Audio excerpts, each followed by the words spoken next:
It's flying past us, ladies and gentlemen. This is the last Thursday in July for fantasy football drafting. It's also the last Thursday in July for this program. Welcome in to the High Stakes Fantasy Football Show on the Better Sports Network. I'm your host, Eric Balkman. Follow me on the X at Eric Balkman. You know me from the FFPC, the Road of His High Stakes Lowdown, and of course, the High Stakes Fantasy Football Hour.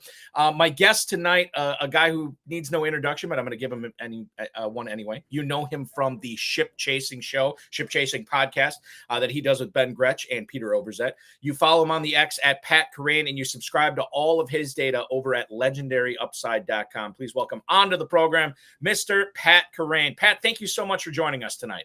Yeah, thanks, Balky. It's exciting to be on. I remember back in the day, this was, I don't know how many years ago, had to be about 10 years ago or so. And you and Peter were at the FFPC live event. I think at the time it was at the Rio. I could be wrong about that. And you guys were, you know, you were doing your show out there. You were interviewing high stakes players or whatever. And I remember listening and watching a lot of the stuff. And it was one of those things where it's just like, oh my God, I can't believe we're invested in the FFPC main event. We're trying to win. I don't know what the grand prize was that year, maybe $200,000 or something like that. And it was kind of like, I mean, everybody was just overwhelmed. And I think you guys were a little bit like this, just getting your feet wet. And totally were. Fast forward to 10 years later. Holy cow. You've won $1 million playing fantasy, but well over $1 million playing fantasy football. You're crushing it with your show. You're one of the most respected guys in the industry, and you have your own website. Did you ever imagine things would get to this point and get to this point so fast? We were just trying to win our league, man. And we didn't. we did not. We've drafted Arian Foster. He retired like 4 weeks later. Delaney Walker was the big hit on that draft that year. Yeah, that's right. Yeah, I know it's crazy to think about too, when especially when you're drafting live in Las Vegas, as many of the FFPC main event people will be doing here in about 6 weeks. But you know, to have a miss like Arian Foster, and not only a bust, but just that he hangs his cleats up, you know. And but you guys kept after it. It's one of those things like being a corner, have a short memory, and then you guys enjoyed a lot of success after that. Yeah, it was honestly a really good learning experience, because we've been playing fantasy for a long time. I was really into Dynasty. Pete was into Dynasty. We were both just like really into redraft and, you know, doing our home leagues, and had been, you know, doing stuff for RotoViz. And so we're really into fantasy. But when you do the first high stakes league, it's a level up, you know. You're like, all right, we're really going to have to bring our A game. And, you know, it didn't lead to results on the field that year, but we learned, we got better, and you keep, you keep learning as you go. And those lessons are very valuable if you apply them the next year, you know. If you had to rank your favorite fantasy football format, let's just throw out Dynasty, Redraft, and Best Ball, how would you rank them right now, and how close are they? I mean, Best Ball is really exciting for just the ability to get a lot of teams in there, and then there's a lot of money up top. So to me, I love Dynasty, but it's the lowest paying of the three. It's not as lucrative. Yeah. Yeah. Your hourly rate is the lowest in Dynasty, and it's probably the highest in Best Ball. But I mean, managed leagues, like especially the higher stakes stuff, like those are very fun. When you get that waiver wire pickup that kind of changes the fortunes, and then, you know, then you head into the playoffs. That's probably the peak. The most fun I think I have is like those high stakes sweats, that because you put in a ton of time, but then there's also potential for big payoffs at the end. So that's probably my favorite part of all of it, is like when I have a really good high stakes sweat at the end of the year. I think they all have their pros and, well, I mean, not really cons, because I like all of them. But I mean, the pros for Best Ball is you can just crank out team after team after team after team, and then you're done. Yeah, it's just all about volume. And then as far as like redraft league, well, Dynasty, obviously you stumble upon a guy in your rookie draft, and then you're like a half decade. You're like, okay, that guy is a rock solid starter in my lineup every week. That's always enjoyable too, where you just got to fit in the more fungible pieces of the jigsaw. Dynasty sticks in your brain the most, I think. Does it really? For me, it does. Like the guy that you drafted, the take that you had that looked bad and then ended up being good. I remember like trade offers that people made me that were terrible. I remember trade offers that I made to other people. I was like, oh, God. So it just, I don't know, something about Dynasty, it doesn't tend to have as the big, there are some, higher stakes stuff, but it's not like most commonly the way that you play it. But there's just something about like the bragging rights and kind of like the way Dynasty kind of strokes the ego the best is, I guess what I'm saying. I think it does, and it makes perfect sense, obviously, too. I always find like I'm much more invested into that because it's a year-round thing where I'm always looking at potential trades or what have you. The redraft aspect of it that you kind of brought this up, even if I don't, even if it's not a big hit for me, but like Wednesday nights when I'm placing all those bids in all my leagues, and then, either waking up Thursday or staying up late Wednesday to see who I got. It's kind of like this weird secondary supplemental draft that you still get a little bit of a rush. Like, oh yes, I won that guy by $7 or whatever it was. Like that's always fun too. Now it may not work out. That guy could, totally, rock a deuce in the bed for you that weekend. It just happens, but still that thrill is there. We have plenty of thrills coming up on the show tonight, ladies and gentlemen. We're going to go around the NFL in this first segment. We're going to find out where Pat Kerrane stands on certain players like Deneric Prince, Rashad Bateman, Jaylen Polk. And then in the second hour, we'll find out, we're going to put him on the clock. Would he rather draft Brock Bowers or David Njoku, Travis Etienne or Isaiah Pacheco, Stefon Diggs or George Pickens, stuff like that. And then we'll get into legendaryupside.com.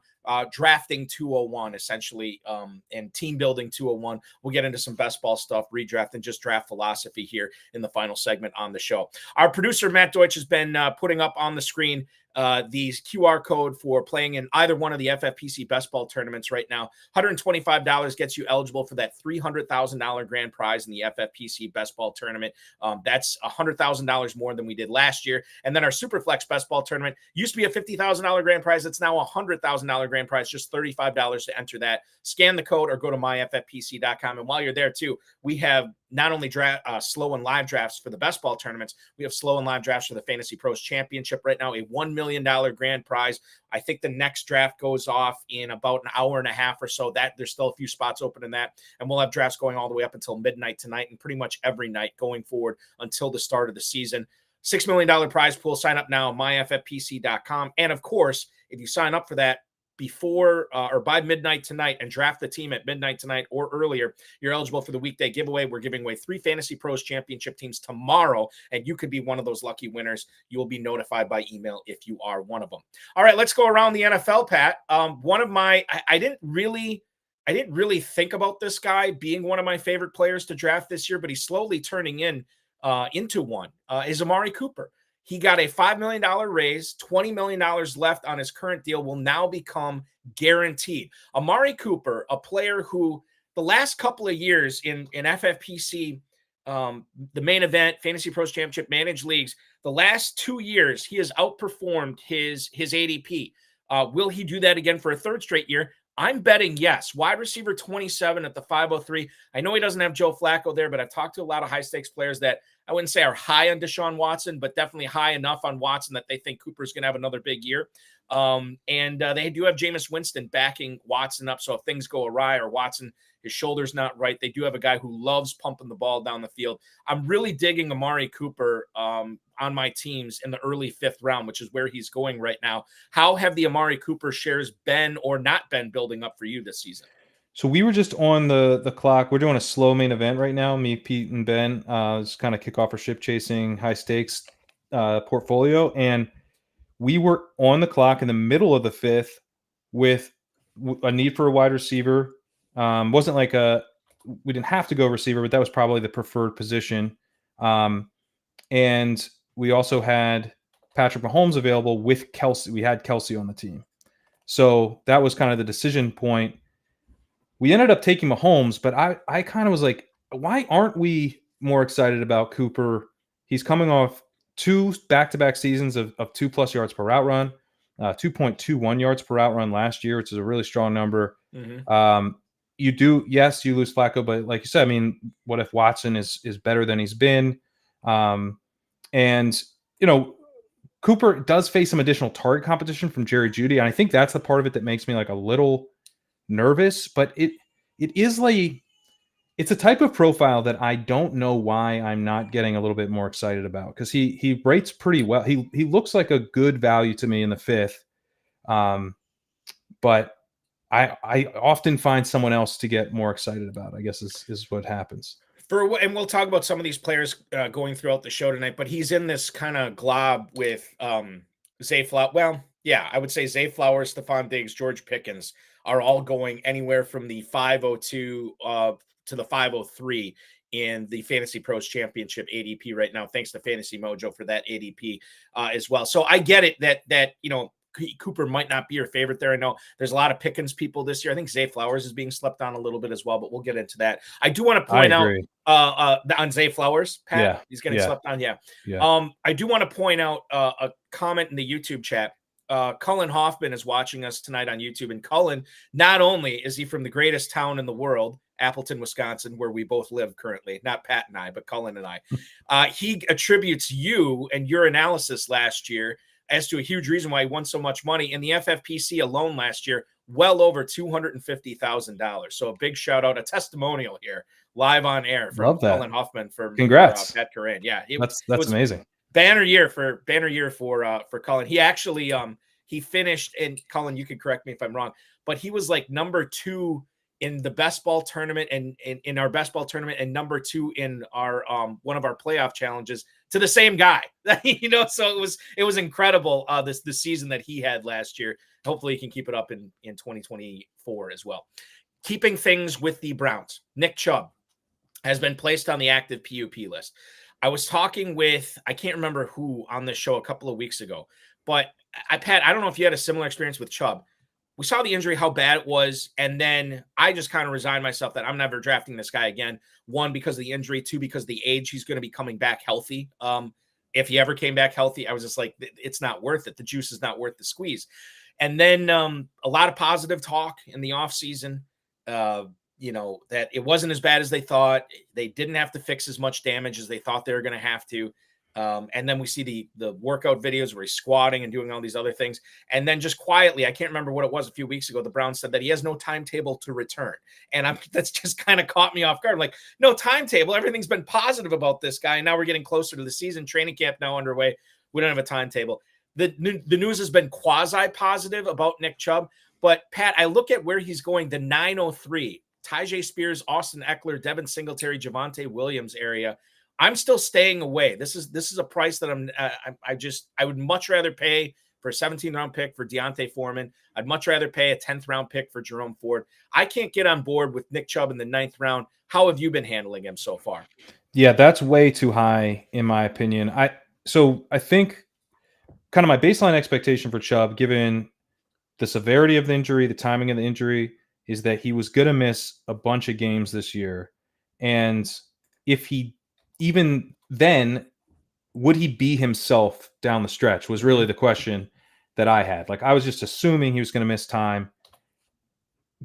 But, in pretty much all of these tournaments, we care way more about the end of the year than the beginning of the year, right? We got to finish well in the playoff weeks, the final, a 3-week sprint, whatever.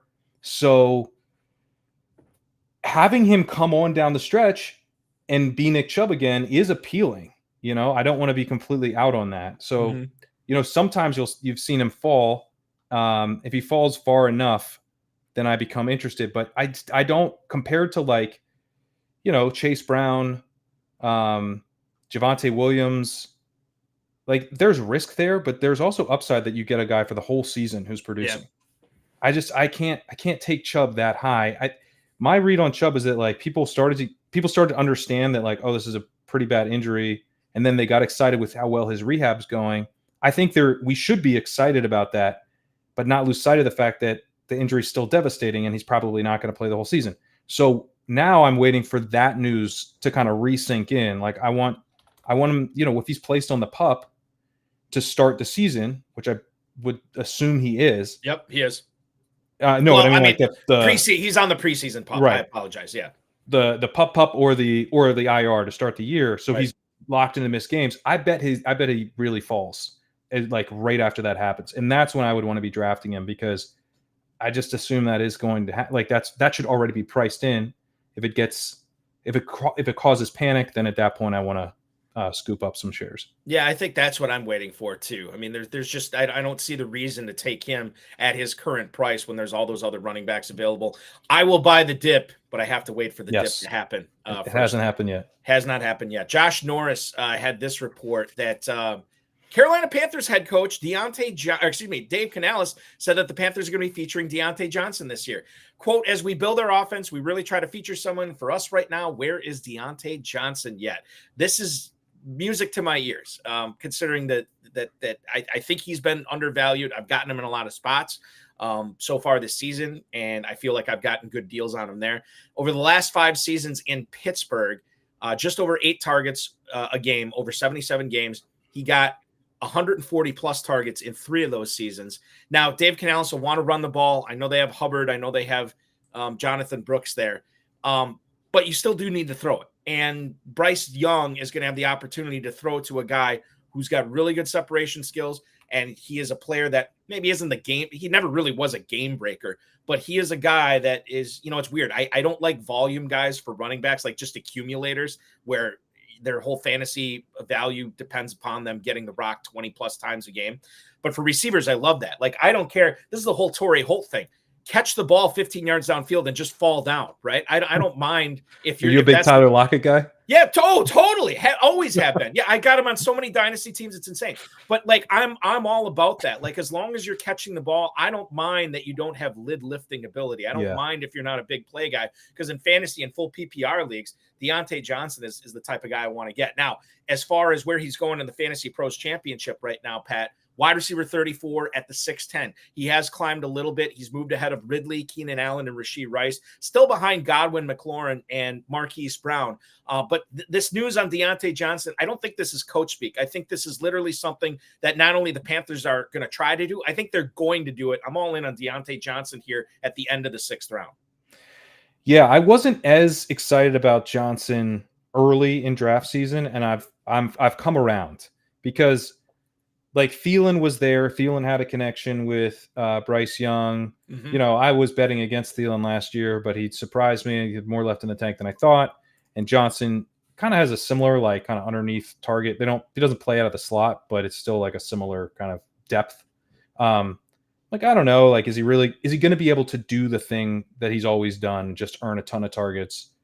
And seems like, yeah, he is, because that's right. What the coach is saying they're planning on doing. He said, as we build our offense, we really try to feature someone. And for us right now, where's Diontae Johnson at? That sounds pretty good. And then he talks about it's okay to have tendencies as long as you have those tendencies, because then you can play off the tendencies and trick the defense when they think you're doing what you always do. You can play off of that. So I don't think he's going to have any problem scheming up a bunch of targets for Diontae Johnson, have Diontae Johnson be the first read on a ton of plays. I kind of wanted to see that with Johnson, but we are seeing it. And so I am in. I don't think we want to ignore a coach telling us he's going to build an offense around a receiver who has kind of been what he does. He just, he gets targeted a ton. I'm just looking at post trade for Johnson. He's gone from like the 8th round, maybe early 9th round, and now we're seeing him go in that late 6th round. Sometimes he crawls up even to the start of the 6th round over the last few days as well. I think that's going to keep going up. And so get your shares now of Johnson, because I think you're going to be paying a higher price, especially when everybody's drafting live in Las Vegas at Planet Hollywood for the FFPC main event. This is a player that you want to be in business with this year. We'll go over to the YouTube chat room right now. Pat, a question from Acuna Jr. 13. Balky, can we work in what Pat thinks of the bully tight end scenario working this year?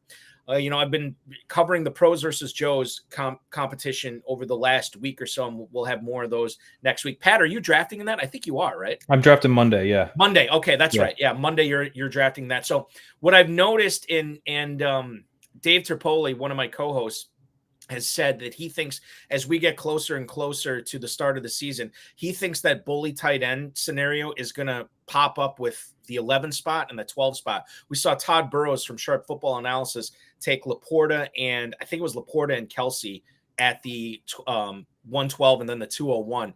And Dave thinks that's going to become more the norm. Now you can do bully tight end from any spot in the draft if you want to. It's pretty easy to this year, especially with no tight ends on average going in the first round. But Pat, what do you make of that strategy this year? Is this a viable one? And I guess is it any different this year than maybe last year or years past for you? I think it's a little different this year because the group at the top is less certain about who the very top option is, but we're excited about more guys at tight end. That's kind of the defining feature of, trying to grab the elite tight end this year. And so then therefore, like if we kind of expect that a couple guys emerge from this group, but we're not sure who they might be, that would sort of set up for a year to grab a couple of them. So I like the idea. I've actually, even not in tight end premium, I've experimented a little bit with bully tight end. So in tight end premium, I think you can, honestly, I think I might be even more interested in it from the other side of the board, from the front half of the board, where you could get maybe like McBride Andrews. And you're getting pretty good receivers still available in round 4 and round 5. So like if you wanted to do that with like a Bijan or a Brees and then grab like a McBride and then try to have Andrews come back around, or you could do Kincaid Andrews, I guess, as well. Something like that. And potentially you could do that with a running back to start or with like 3 receivers through the first 5 plus 2 tight ends. That seems pretty fun to me. Totally fun. Yeah. Fun to do it for sure. Will it work out? I have a feeling it, I have always said for years that I have seen almost every single tight end strategy work out in the FFPC where, you get the tight end premium scoring, you have the 2 flexes. I've seen almost everyone work out at some point. Obviously they don't all work out every time, but at some point I've seen all of them work out except these crazy SOBs that start tight end. Never seen that. Oh, tight end is a little aggressive. That's very aggressive, hugely aggressive. And I've never seen it work out. I think that, and mostly the times I've seen it, it's been from high volume players that just want to see, let's have some fun with this draft and see how it works out. I've never seen that end up like at the top of the main event or Fantasy Pros Championship leaderboard. I don't think you're going to win $1 million doing that. However, 2 in the first 3, 2 in the first 4. I see a lot of 2 in the first 6. I see a lot of that where somebody will take an elite tight end. I would cut it off after like Ferguson. No, not Ferguson. I would cut it off after like maybe Andrews. So that's what 5 tight ends. And then I'll often see at least one team in the draft who has one of those top 5 tight ends, Pat, will go and grab another tight end by the 8th round, something like that. Like that happens a lot. And I think, like, honestly, I just did a mock with Fantasy Alarm today, and I took Kelsey it was a tight end premium, and I took Kelsey in the 2nd round, and I kind of wanted to come back to it in like the 6th or the 7th and grab another one. And it just, I don't know if I ignored it or if it didn't work out or there's some better values there. But I always feel like in tight end premium leagues, if you can grab 2 tight ends by the end of the 6th round, I think it gives you an advantage, especially considering you only have to start 2 running backs and 2 receivers. Yeah. And it's in best ball in particular, I think it gives you an advantage because like we know from doing redraft leagues, grinding the waiver wire, like a lot of those are on tight ends that you're like, what's actually available. You're trying to scoop up tight ends who've bubbled up. It's like running backs, tight ends, occasionally receivers. There's a lot of like churn that occurs at the tight end position at the end where we don't have access to any of that. So if you take your cracks on like a Mike Gesicki at the end, like that's intriguing, but like he also could be like kind of nothing. Yeah. And so if you just get to go through, the single week elimination, and then if you're doing like you're trying to win the week 17 final in like a best ball tournament, then it's really, really helpful in tight end premium to get a good score out of the tight end position. So I think the 2 in the top 6 or top 7, because Brock Bowers sometimes goes in the 7th. That's where I'm pretty interested in that strategy. Yeah. MP pointing out on YouTube that Todd did not take Kelsey. He took Laporta and McBride. It's all coming back to me. I remember that was the big question is, hey, you took Laporta, you took McBride. Why not Kelsey? You could go back and watch that whenever you want to. Not you. I mean, Pat, you can't obviously, but I'm speaking to the viewers. Go back and watch that. And Todd explains the situation there as well. I think I want to go back to the YouTube chat right now. Another question from Permar99. He wants to know, Pat, should Malik Neighbors be going around the Davante Adams, Jaylen Waddle tier? So right now, Davante Adams 209, Jaylen Waddle 305. Wide receiver 10 and wide receiver 15 for those guys. You have to go down to wide receiver 21 in the mid-4th round for Malik Neighbors. Should he be going higher? Should he be going in that, Drake London, Chris Olave, Davante Adams, that area of the draft? Is he being undervalued right now? I definitely think he's being undervalued. And I know it's a lot to pay for a rookie. We normally don't pay this much, except, of course, with Marvin Harrison, who's going in the 2nd round. But Neighbors was an awesome prospect. Like, truly one of the best prospects we've had in years. It's just that he's in a class with a better prospect slightly. Like, I think Harrison's a better prospect, but it's close. And the quarterback play is, more concerning, but like, there's not really any target competition. Like they're pretty desperate for playmakers. So I think Neighbors is going to have a lot of chances there. And I think he's such a talented player that he's going to have some big games. And it's just, again, the end of the season is so much more important than the beginning of the season. I know we have to make the playoffs and everything, but like, if you're building a lot of teams, you want them to be constructed so that you're peaking in, the back half of the year to have a chance to take down these top prizes. So Neighbors gives you that. Like he is just so likely to be back weighted compared to some of these older veterans that go near him. So I think maybe not quite Waddle level, but I would say, I would be taking him over Michael Pittman for sure. I'd be taking him over DK Metcalf. So I think he's at least a couple spots undervalued. This is the whole, looking ahead to week 17. This is the whole drafting as if you have a time machine, right? Which I read about on legendaryupside.com. But I mean, I think that's important, right? Yeah. Especially if you're a volume drafter. I think that, it's fine and good to get there, but you can get there and be underwhelmed, or maybe you can get there and have a really, really good shot and maybe be way ahead of the curve as far as everybody else you're going up against. And that's how you win $1 million. That's how you win a 6-figure grand prize or what have you. Superflex question here from Michael Quenzel in the YouTube chat. He's in an FFPC Superflex league right now. He already took Kyler Murray in the 1st round. He's facing another question. I think this is a good Superflex philosophical question here. Bijan Robinson still out there. Amon-Ra St. Brown is still out there. Pat, what do you do in a super flex league where quarterbacks are at a premium, but these players are premium players in their own regard at their positions with Robinson and St. Brown?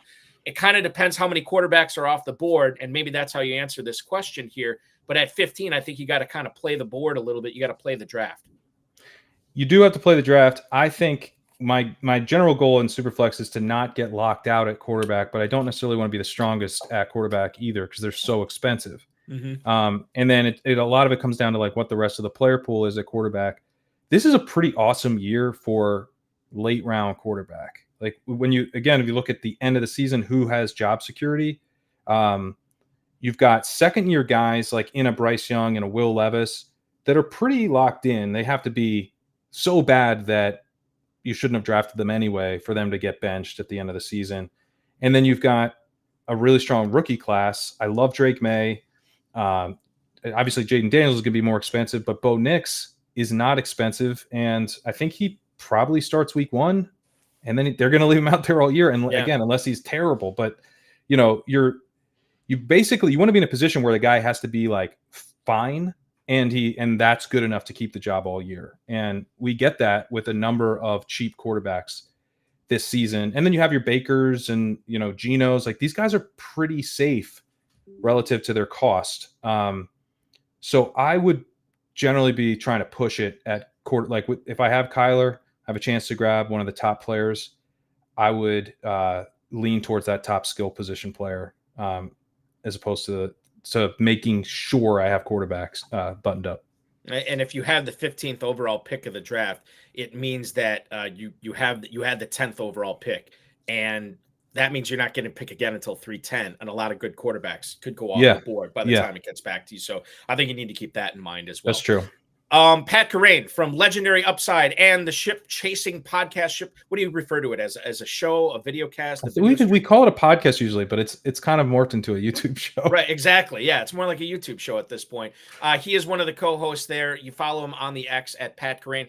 Let's find out where he stands on certain players like Jaleel McLaughlin and that Broncos evolving running back situation that we have going on there. Jackson Smith and Jigba and much more. You're watching the High Stakes Fantasy Football Show on the Better Sports Network. Sort of the ugly offense that no one wants to touch this time of year has actually produced some big time ADP winners. Not saying that that's going to be Denver this year, but like we had Seattle a couple years back with Geno. No one wanted to draft any of those guys. Tyler Lockett was pushed down to like wide receiver 48. DK was going in wide receiver 3 land. Ken Walker was way pushed down. Geno was a quarterback 3. And then Seattle basically, exceeded expectations, and all of those guys crushed at ADP. Last year, Tampa Bay was the same way. Godwin, Evans, Rashad White, all pushed down, and White and Evans both gave you top 6 seasons. Baker Mayfield ends up getting quarterback 11 or whatever he finished at. So I don't know if it's going to be Bo Nix, but I do think this offense could exceed expectations. Courtland Sutton's interesting because you talk about getting off to a fast start. He's at that point where until one of these wide receivers breaks through, Courtland Sutton could see a target share that's more like one of his top seasons than like previous seasons, where I think they're going to have to use Courtland Sutton. They also have question marks at tight end. So it's running back, wide receiver 2, tight end, question marks everywhere, plus the rookie quarterback. So I think it's worth taking a shot on just because of how cheap it is. But I don't think it's a team that right now you want to try to like stack and have multiple pieces on the same roster. But if it hits, it could really hit. I will say Bo Nix is always targeting his running backs. Bucky Irving led the nation in receptions by a college running back last year at Oregon. I do think that's like in Bo Nix's nature. The guy's a screen merchant. He likes passes around the line of scrimmage. So Jaleel, if he gets that opportunity, I think he could be like this year's Jaylen Warren. I think north of 60 receptions, and he'll return value, especially in best ball terp, where you don't have to worry about when to start Jaleel.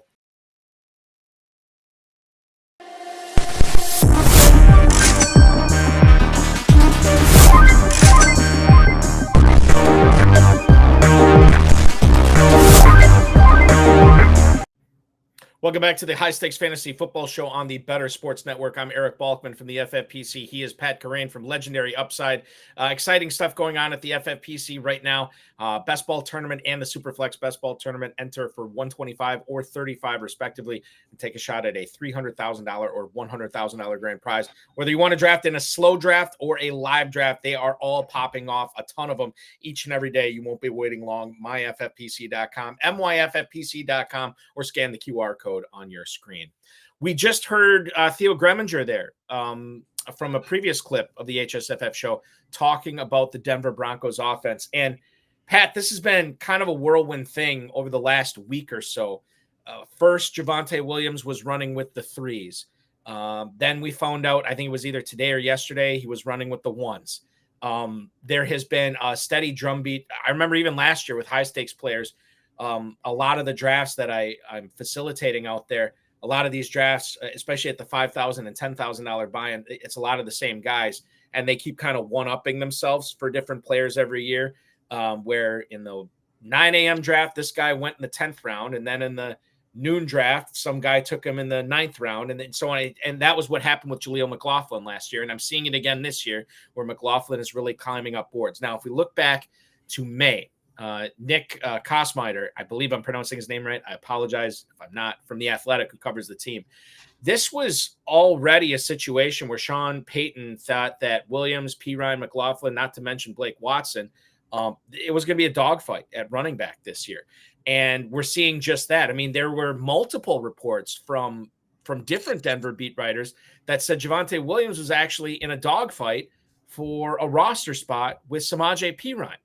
I didn't even mention Audric Estime, who sounds like he has a roster spot locked up right now. If we look at the ADP, and I'll focus this on McLaughlin, but feel free to talk about all the Broncos running backs here. Running back 47 for McLaughlin right now at the 11:10. That is 2 rounds behind Javonte Williams, who is going at the 9:07. Audric Estime going later than that at the 14:04, running back 58. Specifically, Pat, where do you stand on Jaleel McLaughlin this year? Yeah, I mean, I tend to agree with Theo that we've got, the potential to bet on this undervalued offense in Denver, and I like that bet. So I've been in on Jaleel, and I think this is kind of where he belongs with this group of running backs. The guy I'm probably more in on relative to the market is Javonte, actually, where I just never really bought that he was on the roster bubble. And because I think one of those reports was saying that it was really kind of speculative. It was like he wasn't very good last year, and he wasn't. But like we know that, that some of these articles are like not for people that are drafting fantasy football teams year round. Like they're for regular NFL football fans. And right. that felt like that to me, where it wasn't really about his standing with the team necessarily. It was sort of like, man, he was not good and that can't continue. But what we've got like over the last couple of days with Javonte has been pretty bullish. The quote, I think it was earlier today or yesterday that Peyton had about him. He mentioned that he had been watching tape of Javonte's college years and was talking with Javonte and was like, I want that back. Like, what did you weigh then? And Javonte then he agreed to drop weight, and he's like, he came back slimmer, and he was saying like, I love the way he looks. I love the way he's moving. He looks completely different from last year, and he was taking reps with the ones. I think he's their starting running back. I know it's not going to be like he's not going to be a workhorse running back. This is a Sean Payton offense, and I don't think he's going to be able to hold off Jaleel McLaughlin, and they do seem excited about Estime as well. So I don't think he's just insanely undervalued, but you get to a certain point of these drafts where, if you haven't been prioritizing running back, a 55% snap share, 60% snap share is pretty nice. And I think you can do that. McLaughlin, I think, will be more of a rotational pass catcher type, but definitely going to help fill weeks in PPR. And then Estime, I'm also intrigued by. I think he's kind of got that, more contingent value, is more of like an early down banger, but would have a lot of contingent value. And it's possible he has a standalone role, given that, Peyton has tended to run a running back committee over the years. So weirdly, I'm kind of interested in all 3 Broncos running backs, but it's because I think they're all, at least decent values to maybe really good values. He's listed at 220 pounds on the Broncos team website, which is just, I think he weighed like 217 or 218 when he was at the combine his rookie year. And the other thing that's intriguing about Williams, 1 full year now past this knee injury. And we usually see that, not necessarily in the first year, we always see it in the second, not always, but usually in the second year back, we see an explosion return. Multi-ligament for him too. Right, exactly. Yeah. And it may not be the explosion that we saw in North Carolina, but it might be enough where he's still a massive value here in, what did I say, where he was going in the running back 35 in the 9th round. Yeah. Exactly, mid-9th. Yeah, I mean, if we get the Carolina Javonte, 9th round, it's over. You had to have him. Yeah. Yeah. Pete Sweeney, who covers the Kansas City Chiefs, reported 2 days ago that Deneric Prince was getting first-team snaps behind Isaiah Pacheco. Deneric Prince, if this name sounds familiar, it's because he was a Chief last year until he was cut. And now he's back with the team. He is basically right behind Pacheco on the depth chart. Clyde Edwards-Helaire took snaps after Prince did with the 3s. Keontae Engram and Louis Reese-Zammit. Pat, he played, was he a cricket guy or what did he, rugby or something? Rugby, I think. Rugby, yeah. It's rugby, yeah. Yeah, so he was also working in with the backups with Kansas City. Now, how much do we read into this? Because obviously the Chiefs offense is going to be awesome this year. It's pretty much awesome every single year Mahomes is there. and you want that running back on that team. If Pacheco, who is notoriously one of the hardest running backs in the NFL, which sets his body up for disaster. Hard. Yeah, maybe for sure too hard. But sets his body up for disaster. We need to know who the guy behind the guy is here. Is it Deneric Prince? Or do we need to be careful by reading too much into this?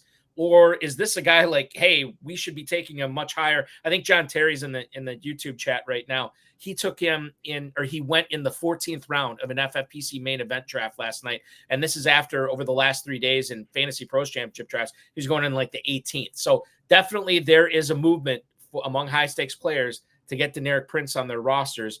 Is this folly, or is this just good business to being invested in Deneric Prince in the 13th, 14th round? I think if you can cut him, it's great. Like he's, he might be more of a 9th, 10th round value. If, if he is the number 2 by the end of the summer, I think he'd be going more in that range. So 14th rounds, why not? If you can cut him. If you can't cut him, like in best ball, and what it's really done is I think I'm done with CEH. I think I'm done taking CEH if Deneric Prince is going to run ahead of him at all. And if this is going to make CEH fall to the 18th round or 19th round in the main event, though, I'd still be like a little interested with the thinking that they don't know who the RB3 is like at all. Mm-hmm. And they may think we know who the RB2 is. It's CEH. Let's see what we have with these other guys. And if one of them shows out and takes the RB2 job, great. If not, we have CEH. He's like the most known commodity.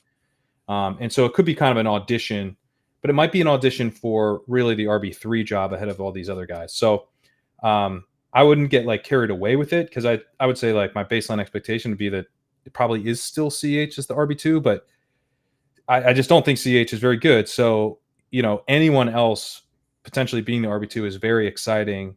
And yeah, it's worth taking like a cheap cuttable stab on. He is a better managed league player than best ball player, I think, which is weird to say. Normally we normally we say better in best ball. Exactly. I take him in best ball, but I don't know about redraft managed leagues. It doesn't make sense. Permar 99, Kamani Vidal, Tyrone Tracy Jr., Audric Estime. Now, I know your rankings are available at legendaryupside.com, but I will ask you this anyway. If you had to rank those guys, Kamani Vidal right now, 11-12 in Fantasy Pros Championship drafts. Audric Estime, 1404. And then Tyrone Tracy, I just had him up here. I do apologize. 1308. So the high stakes players have him ranked. I have them ranked Vidal, Tracy, Estime. Would you agree with that? That is how I would have it too.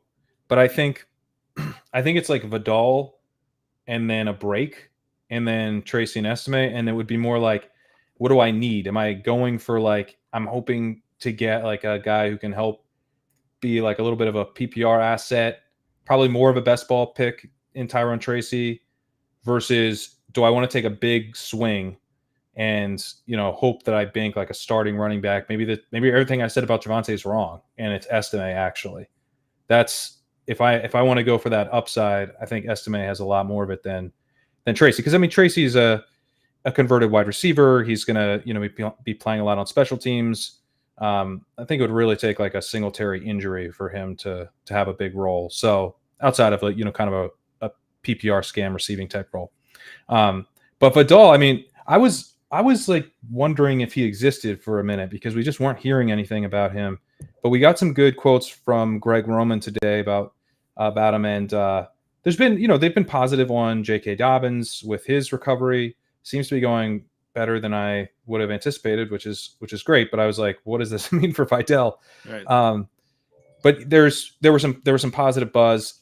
For now, it seems like he's fighting with Isaiah Spiller for that RB3 job. But if he wins that, and I think he will, then over the course of the year, like he could end up earning a pretty big role.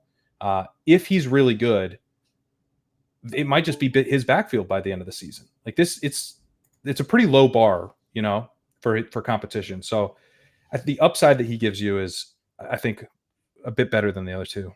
And the upside and draft capital. I mean, well, all three of these guys, draft capital is kind of non-existent, but it makes sense to get the higher upside guy. And I think there is a chasm between Esteban, Tracy, and then Vidal above him as well.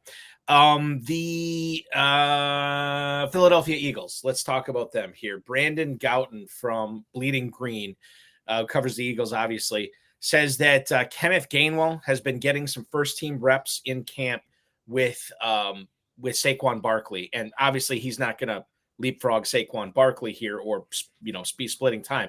But I think the story here is that as excited as we are about Will Shipley, and I know I was in my rookie drafts this year to get him where I could, I think it's important to understand that this dude is still the number 3 running back. This is a player that I know can catch. I know he can pass block. I know he can run. I know he can do a lot of things really well. But at this point, and I'll bring up his ADP here in the Fantasy Pros Championship, which is not high. Good dart throw in the 17th, 18th round, Pat, but nothing more than that, right? Or is there more upside here than I'm giving him credit for? No, I think he's a dart throw, and it's possible that he earns that RB2 job over the course of over the training camp. And there was reports before training camp started that he was live to do that. So, I think you're basically hoping to grab him now. Maybe he's the type of guy who's, again, kind of going more in that like maybe 12th round range, something like that by the end of the summer. Or you cut him. And I think still perfectly fine. Like, it's not really a big red flag to me that Kenneth Gainwell, who is pretty trusted, would get, some reps with the ones while Shipley kind of works in. If it ends that way after preseason, then I'll probably take cracks elsewhere. The Eagles running back, I mean, just any piece of the Eagles, I'd love to get. And if I can get one in the 17th round, I'm totally on board with that. Not going to go hog wild on it, but for sure, going to be grabbing him in a lot of spots. And I have grabbed him in a few spots already this year. So that's where you stand on Will Shipley. Let's get into Tank Dell here. We found out that D'Amico Ryans kind of alluded to Tank Dell probably returning kickoffs or at least being tried out at the position this year, which normally we're like, oh, he's returning kickoffs. I want to be out of business with him. But we said that about Josh Jacobs, and then he led the league in rushing. So that's true. Yeah, I forgot about that. Yeah. But now with Tank Dell, the other thing to keep in mind too is he is the number 3 option. Well, he's the number 3 receiver. You could argue that he's the number 4 option on that team, but they do pass a lot, obviously, in Houston, and they got a talented quarterback in CJ Stroud. The concern I have with Tank Dell is if you want him, you have to invest 5-6 turn draft capital into him. You are not going to get him on the cheap. He is the 30th receiver going off the board in Christian Kirk, T. Higgins, Chris Godwin territory right now. Pat, I'm kind of passing on him. I'm not very excited about it. Somebody's going to bust on that Houston offense, and I guess I like Tank Dell least out of the 3 between Diggs, Collins, and him. So I'm kind of staying away. That's where I stand on Tank Dell. Where do you stand on Tank Dell? I'm kind of interested in Tank Dell. I mean, he came in. So first of all, you had Stroud, wanting this guy. He stumped for him. Yes. Yeah. So that I like that, especially now that I know how good Stroud is. that's exciting. He comes in 2.22 yards per out run as a rookie, which is phenomenal. He was 8th in ESPN's open score, tied with Brandon Ayuk, just behind AJ Brown. Like, this dude had an awesome rookie year. I know he got hurt, which is, a bummer. And, maybe don't have him block at the goal line. And then they bring in Stefon Diggs. So maybe he wouldn't be now. And he's probably going to run less routes with Diggs there. And obviously target competition much stronger. But I kind of want to zoom out and say, I'm getting a guy who I'm confident is really talented. Is entering his second season where he might even see additional upside that he didn't show as a rookie. He's got an awesome quarterback. He's in an offense that I want to be invested in. Fantasy is weird and crazy stuff happens. Like that's kind of like I'm getting all the fundamentals that I think are really important. He's going to be a difficult player to project for the volume needed to pay off this ADP, but I think you're getting a big discount on the talent and situation relative to ADP. Situation meaning how good his quarterback and offense are, not necessarily how many targets we can project him for. So And then the other thing is like Nico Collins and Stefon Diggs are in similar situations, but we're just more confident that they will overcome it. So I'm getting to take the cheapest of those three options when I take Tank Dell. I, in a vacuum, would also have it ordered Nico, Diggs, Tank, but I don't mind kind of being paid by the market to take on the guy that, you know, has the lowest odds of emerging. Because I think he's live to be like a real league winner, just because of how talented he might be, plus the power of that offense. The other thing too, and you brought, I don't know if you brought this up necessarily, but in listening to you talk about it, what I think about is, well, what happens if Diggs goes down? You know, what happens if Collins goes down? What happens if Dalton Schultz goes down? You know, all of a sudden that he's looking like a pretty solid start in that week if he's not, you know, if one of those guys are not playing for Houston. And that could be pretty valuable on that offense. You know, sometimes we always talk about the most important thing for running backs is opportunity. Well, in Tank Dell's case, if he gets that opportunity, we know how good he could be. There's two ways of looking at this too, right? He broke his leg last year, and then I forgot about this. He got shot in April. He had a gunshot wound that he's recovering from. And it's like, oh my God, the injuries, you know, but then the flip side, well, he's tough. You know, he was at OTAs and he's at training camp right now. So a couple of different ways. Yeah, he's fully, I think he's fully practicing and everything. So yeah. And you know, like we have to be wrong in a good way to find league winners, right? Like otherwise they weren't going there. So like, it's pretty clean. Like we thought he was the number 3 and he was the number 2. Yeah. You know, like he's paying off that ADP if he's the number 2. 100%. Another similar situation. Well, not similar. Well, no, I guess similar situation is going on in Seattle, where you don't have the quarterback pedigree in Geno Smith, but what you do have there is 3 pretty talented receivers. DK Metcalf, we already talked about my penchant for Tyler Lockett, and then Jackson Smith-Njigba. Jackson Smith-Njigba is one of these players that we were very excited about his rookie year for Dynasty and for redraft, and then he kind of let us down. Now, not all of that was his fault last year. He had a 6.4 average for his ADOT, which is really, really bad. And it sounds like he's digging what Ryan Grubb is cooking in Seattle this year. Grubb, who was the offensive coordinator for the Washington Huskies last year, that had that great aerial attack. Granted, they had some really good players, but they were able to move the ball down the field quite a bit, passing the football. I think Smith-Njigba is excited about having this new offense this year. I think some of the stuff I heard from reporters this year was that he didn't necessarily take everything as seriously as he should have last year. Maybe the work ethic wasn't there. But Mike McDaniel, excuse me. Mike McDonald's the guy from the Doobie Brothers. Mike McDaniel is the new head coach for Seattle. And he went out of his way to praise Smith-Njigba's work ethic, like what he's seeing this year.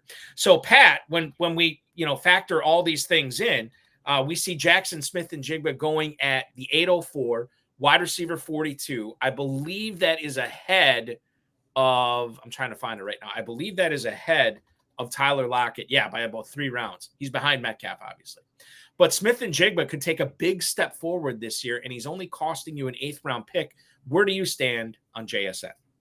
JSN's kind of one of these Diontae Johnson type players where I wasn't that in, but then I've been kind of like in JSN's case in particular, like Ben Gretsch is really on JSN. Has kind of helped talk me back into him, kind of pointing out, some of the reasons to still be excited after a year that I was genuinely disappointed by. But we were, I mentioned this main event that we're doing. We're on the clock in round 7 and ended up going with JSN. And I was like, all right, but Ben, you gotta really give me the bull case. Like before we take this guy, I have to be excited. And yeah, he was mentioned a lot about that Ryan Grubb offense and just the potential for him to be used differently because that low ADOT and he was getting used on like a lot of kind of screens and it just wasn't very creative. It was sort of like kind of too creative in the sense that like all scheme stuff instead of just like designing an offense that would utilize 3 talented receivers a little bit more effectively. And as he was kind of describing what they were going to do, what the Ryan Grubb offense might look like, it did remind me a little bit of like Jaylen Waddle after his rookie season, where that was that Brian Flores year where they had like 2 offensive coordinators at the same time. And then he had I believe his ADOT was 7 that season. And when Mike McDaniel came in, he immediately switched things up and used Jaylen Waddle downfield, and his efficiency jumped dramatically. He was much more efficient. He had in his rookie season, he was at 1.75 yards per hour, which is much better than where JSN was at last year. But with just a 7.0 ADOT, jumps to 12.7 in 2022, 2.46 yards per out run. Still used downfield last year, 10.7 ADOT, 2.52 yards per out run. Just being used differently can unlock a lot of efficiency. Not saying that JSN's that type of player. He's like much more kind of the route runner, technician type, not nearly as explosive, but he was used poorly last year, and now he might be used intelligently. And I think that could unlock some efficiency that we didn't get. So I'm not like making him a huge priority, but I'm definitely open to the idea that he has a kind of true second-year breakout. The Michael Quinzel, by the way, totally agrees with you that he loves JSN this year with Ryan Grubb. You know, the other thing to point out here, Shane Waldron was the OC in Seattle the last 3 years. And, you know, you talk about JSN not being used properly. Waldron's now the OC in Chicago. And that's an offense with Caleb Williams expected to, you know, take the Bears quarterback play to a new level. He's got Odunze, he's got Allen, he's got Moore. But he also has Waldron. How nervous are you about what you've seen from Shane Waldron in Seattle and maybe not getting the best out of these wide receivers in Chicago this year? I'm nervous because I like I like Keenan Allen a lot at his price, and I like Rome Odunze a lot at his price. So I'm like, I just did this with JSN. It didn't really work, and I think I'm gonna do it again. I'm doing it again with Rome Odunze. Right. I think Rome Odunze might be really good, and you know, I would just wish it wasn't Waldron, and I can see how it goes wrong, but you're getting again with Rome Odunze, who we actually took in that same main event in the 8th round, and I'm like, man, this is a big discount on a player that was a top 10 NFL pick. Everyone thinks is a very talented guy. Like, didn't we just do this with like Garrett Wilson? And we did it with Justin Jefferson. We're like, we'll never do that again. Then we did it with Garrett Wilson. Like, well, but we won't do it again. And then, I mean, I get the situation is not ideal, but like this dude might be awesome.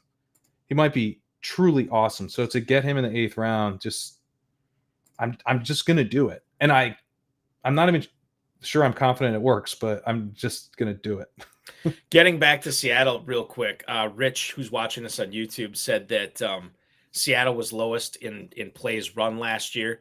And he blames, I mean, obviously Waldron's gone, but he blames some of that on Pete Carroll, who is also not the head coach there anymore. So it's a brand new offense in Seattle, and we're here for it.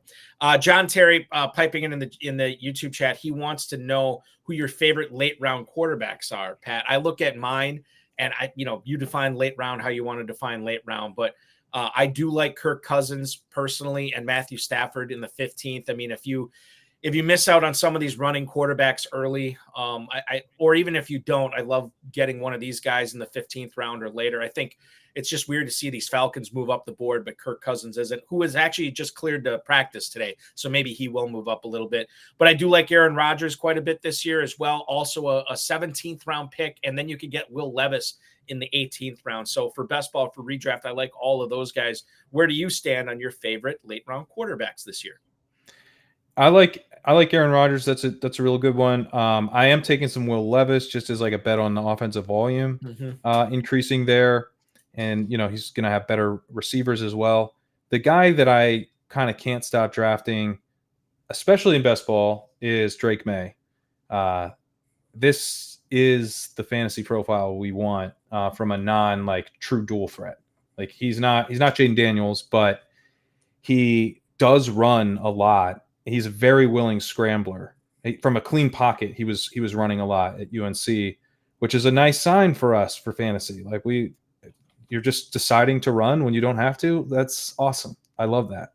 He also is a very willing deep ball thrower, very capable deep ball thrower. I'm sure people saw the highlight throw he had to Jalen Reagor one-handed maybe mixing a little Jalen Reagor now. Really? No, Are you? No, okay. No, I just no. wanted to make sure. God, I got to reevaluate now. No, definitely not. But it was fun to see in training camp. But he's got like a real cannon, and he's willing to attack deep. So that's like, he's an aggressive mindset, willing runner, size. I want that. That sounds good for fantasy. So to get him in, the very last rounds of drafts, and Theo's point of like, hey, let's maybe correlate this and take a bunch of guys on the same offense and they all hit together. I mean, you get Jalen Polk, who's going pretty late for the draft capital he got. You've got, some other true dart throws that you can do there, like Javon Baker. You've got an underpriced starter and Ramondre Stevenson. Antonio Gibson is a pass-catching contingent back play. Hunter Henry is pretty cheap. So I'm betting on the Patriots. What about Pop Douglas too? Would you throw him? I like him. Yeah, no, I like him. Yeah. He seems like he's going to be starting day one out of the slot. And for the beginning of the year, he might be the top target earner. So I think Pop Douglas is a really nice value. The whole offense is a target to me. Okay, so then I guess that kind of answers my next question. Where do you stand on Jalen Polk? You like him in the 15th round? I love him in the 15th round. Okay. Yeah, I think he's an absolute smash there. Like when in Dynasty, when they took Jalen Polk, I was disappointed because I wanted them to grab like A.D. Mitchell, because I was so in on May. And like, man, could you imagine if A.D. Mitchell hits and, Drake May and A.D. Mitchell are like having these awesome downfield highlight plays. When they took Polk, I was like, God, I mean, it's just like not the highest upside way to play it. And I'm thinking Dynasty long-term, unlocking the full ceiling of Drake May in year 2, year 3. But when we think about just this year, Jalen Polk is pro ready. Like that's his whole thing. He makes the catches. He goes over the middle. He fights through traffic, all of that. He's ready to contribute day one. He's already repping with the ones. Like, I don't know that he's going to be the highest ceiling guy in terms of like what he looks like in 2026, but in terms of helping Drake May get off to a fast start, it's actually pretty fun. And there's just very little competition there. Like as far as outside wide receiver competition, I mean, you're still hearing about Juju Smith-Schuster there. Like there's lots of opportunity for Jalen Polk to get out and start producing right away. And then we don't know, like there might be a higher ceiling than I'm really giving him credit for. And then obviously if May hits the way I think he can, that unlocks ceiling for his receiver. So yeah, round 15 Polk is just an absolute smash to me. I mean, he could be going in round 11 as far as I'm concerned. I think the rising tide that raises all ships is Drake May in New England. And if that's the case, then he's going to make everybody better. And because they have so many young talented guys there, Baker, Douglas, Polk, to your point, I think the competition makes everybody better too. I think that's a big reason that the Packers wide receiver room was so good last year is you have all these guys that are very similarly talented. And because of all that competition to get snaps on the field, I think it made everybody better. Now, Jordan Love had a lot to do with that as well. Yeah. But I think a similar thing could be taking place in New England. Now, maybe it doesn't start right away, but maybe by the end of the season or maybe the middle part of the season, we're actually seeing some of this. And then in 2025, wheels up on the Patriots, and everybody gets to be sick of New England again because they'll start winning again for sure. Probably that's what's going to happen. I was rooting for the Vikings to get them. I'll put it that way. Okay. All right. Well, there you go. Let's do this. Cullen Hoffman has a YouTube chat question. I want to take a break, but when we come back, we'll lead off with that Saints running back discussion. We're also going to get into a little bit more on Evan Engram and Kyle Pitts. We're going to put Pat Kerrane on the clock here, and he's going to tell us who he'd rather draft. You know him from Legendary Upside, at Pat Kerrane on the X. I'm Eric Balkman from the FFPC. This is the FFPC High Stakes Fantasy Football Show on the Better Sports Network. With Dynasty is that it's so hard to get a good league going. It's very difficult to get all these friends that are going to be paying attention, or they're going to stick with it, and they're not going to say, "Oh, I don't want to play anymore. My team stinks. Find somebody else next year." And then you're collecting dues, and then you're getting in arguments, and you're arguing with people on Twitter about dues. Like, we've seen too much of that going on. So it's very difficult. And what happens is you find like 5 or 6 good people that want to play, and then you don't have enough people, and you fill the league with a bunch of weirdos.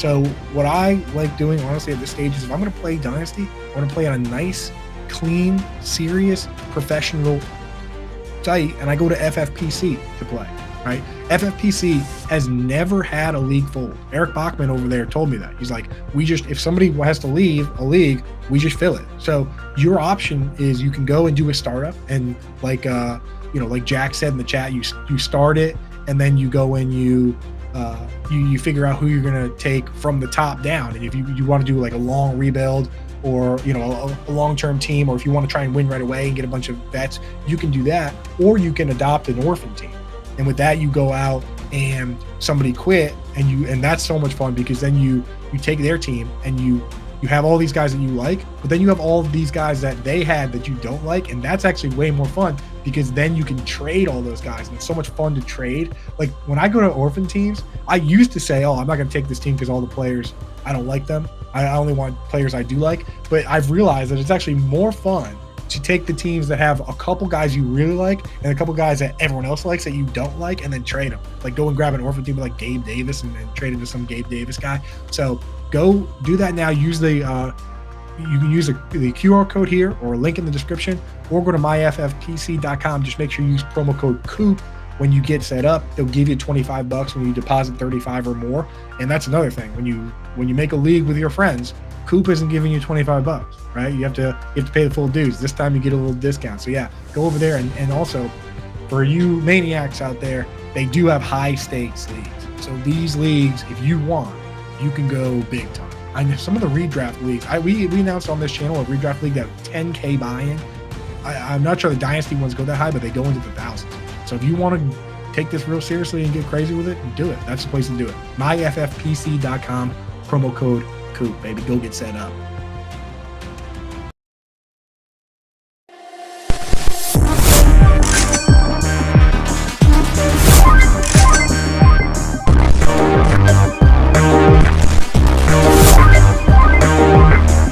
The FFPC main event is live. We've had slow drafts going on for, about 3 weeks or so, and the live drafts are going on as well. If you want to register and play, now is the time to do it.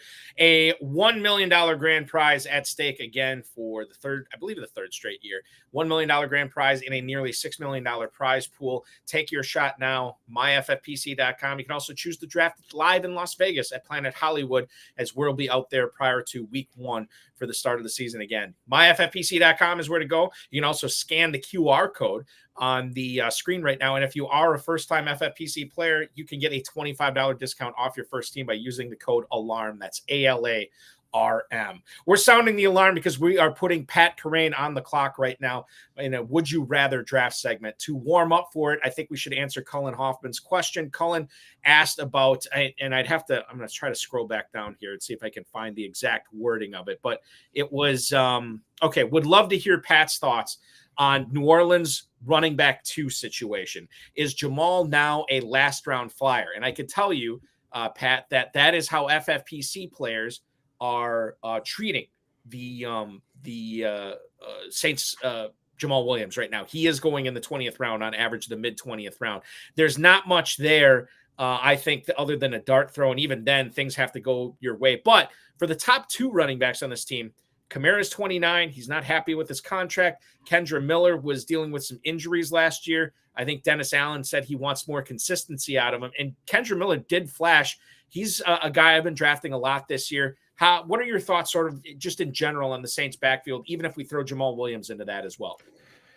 Yeah, I don't like the Deneric Prince type of, I know that he's going in like the 14th, but like the true unknown type of guy, like a Rasheen Ali, like, I don't know, I don't know if he could be anything, but he could be something maybe, but Jamal Williams, I need that locked in number 2 role. So I would not be taking him at the moment. Like, I am kind of interested in taking Trey Sermon a little bit more, because he seems like he's the clear-cut number 2. I don't think Trey Sermon's very good, but he's the clear-cut number 2. I don't think Jamal Williams at this point is really adding that much. And he's not the clear-cut number 2. He might be if Kendre – the comments that Dennis Allen had about Kendre Miller, which were somewhat unprompted, they were like, how is your health looking? And he's like, Kendre Miller needs to stay healthy or he's not making the team. I'm like, oh, that doesn't sound good for Kendre at all. Right. So, I'm more like starting to become bearish on Kendra, then I'm starting to become bullish on Jamal Williams. In part because like PFF has the Saints as the worst ranked offensive line in the league. We don't expect this team to be that good. They're not going to be scoring a ton of points. And so it's not like this high-powered offense that we need to find a way to get a piece of. So the other thing that we had here, Nicholas Van Gilder posted here. Pat, what are your favorite later round stacks in best ball? I've been grabbing a lot of Herbert and one of the big three receivers there, and then Love and Wicks. And actually, Rich said he was hoping for a segue to open this segment with a segue to Green Bay wide receivers. So I think we can combine both of these here.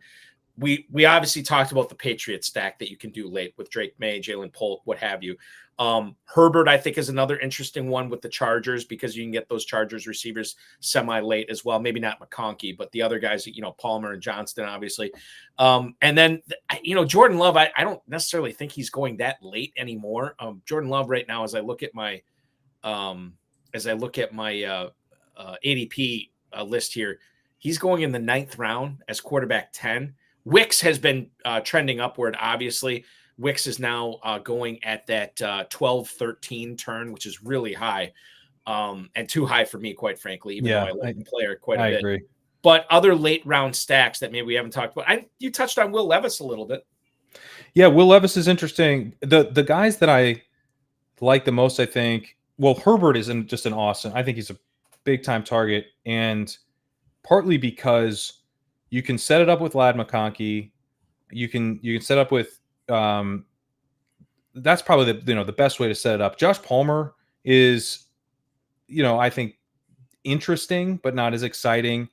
But yeah, I mean, he's going like 5 rounds ahead of Herbert. So if you're, if you're looking to set it up with just Palmer or with both, you can do it. You can do that.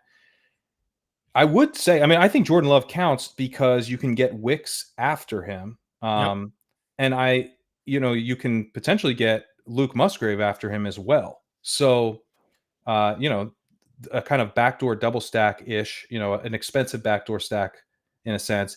The other guy I would note is Jaden Daniels, who obviously he's going in the 10th round, so he's not super cheap either. But Luke Musgrave, Ben Sinnott, I'm not that into Jahan Dotson, but I think that could be something. I'm not opposed to it stacked up. So that would be I like Love and Daniels because you don't have to have anything set up, and then you grab those guys, and then they're pretty easy to stack afterwards. Romeo Dobbs is another guy who's going after Love too in drafts for sure. Yeah, that's a good one. So let's see. God, everybody wants to ask you about music. I'm just going to get this out of the way right now, Pat, because otherwise the questions are going to keep coming. We had a question for you on your favorite song to play on guitar because you got the guitar in the background there. Your favorite song to play, and then I know somebody also asked you your favorite 3 or maybe top 3 guitarists of all time. Oh man. So my favorite song to play is probably I like there's a national song called I Need My Girl. It's pretty repetitive, but it's a finger picking pattern. And I'm just trying to get it up to speed. But I play and sing to that. So that's probably my favorite one right now. Favorite guitarist. I mean, Hendrix. Yeah. Hendrix is Stevie Ray Vaughan. Sure. And Clapton does Clapton rank up there for you? I like Clapton. I would say probably Page over Clapton. Okay. Yeah. Clapton's more of like, I mean, at least in his later years, like his post Cream, I mean, it got a lot more bluesy with him, whereas Page just rocked all the time. So I guess there is something to be said for that. But I also like Gilmore a lot. From Pink Floyd. Yeah, absolutely. David Gilmour. You have I saw Eddie Van Halen live before he passed. I don't know how many years ago it was. And I was fairly close. I was like probably in like, I don't know, 8th or 9th row. It was a huge outdoor concert. And, they would put him on the big monitor or whatever. And I don't know if it was a setup or not. I don't think it was because, I don't think he's famous for this. And I can't remember what song it was. It might've been Eruption. but you could see blood coming from his fingers when he it was so cool. And again, I don't know if that was a work or not, but I haven't really said, oh yeah, Eddie Van Halen sets it up so his fingers always bleed during eruption. I don't know, but I saw it and it was awesome. It was really that is pretty awesome. Yeah. I'm excited. I'm actually going down to, I live in Northeast Wisconsin. Milwaukee tomorrow is the Harley Davidson homecoming concert, or it's a 2-day thing.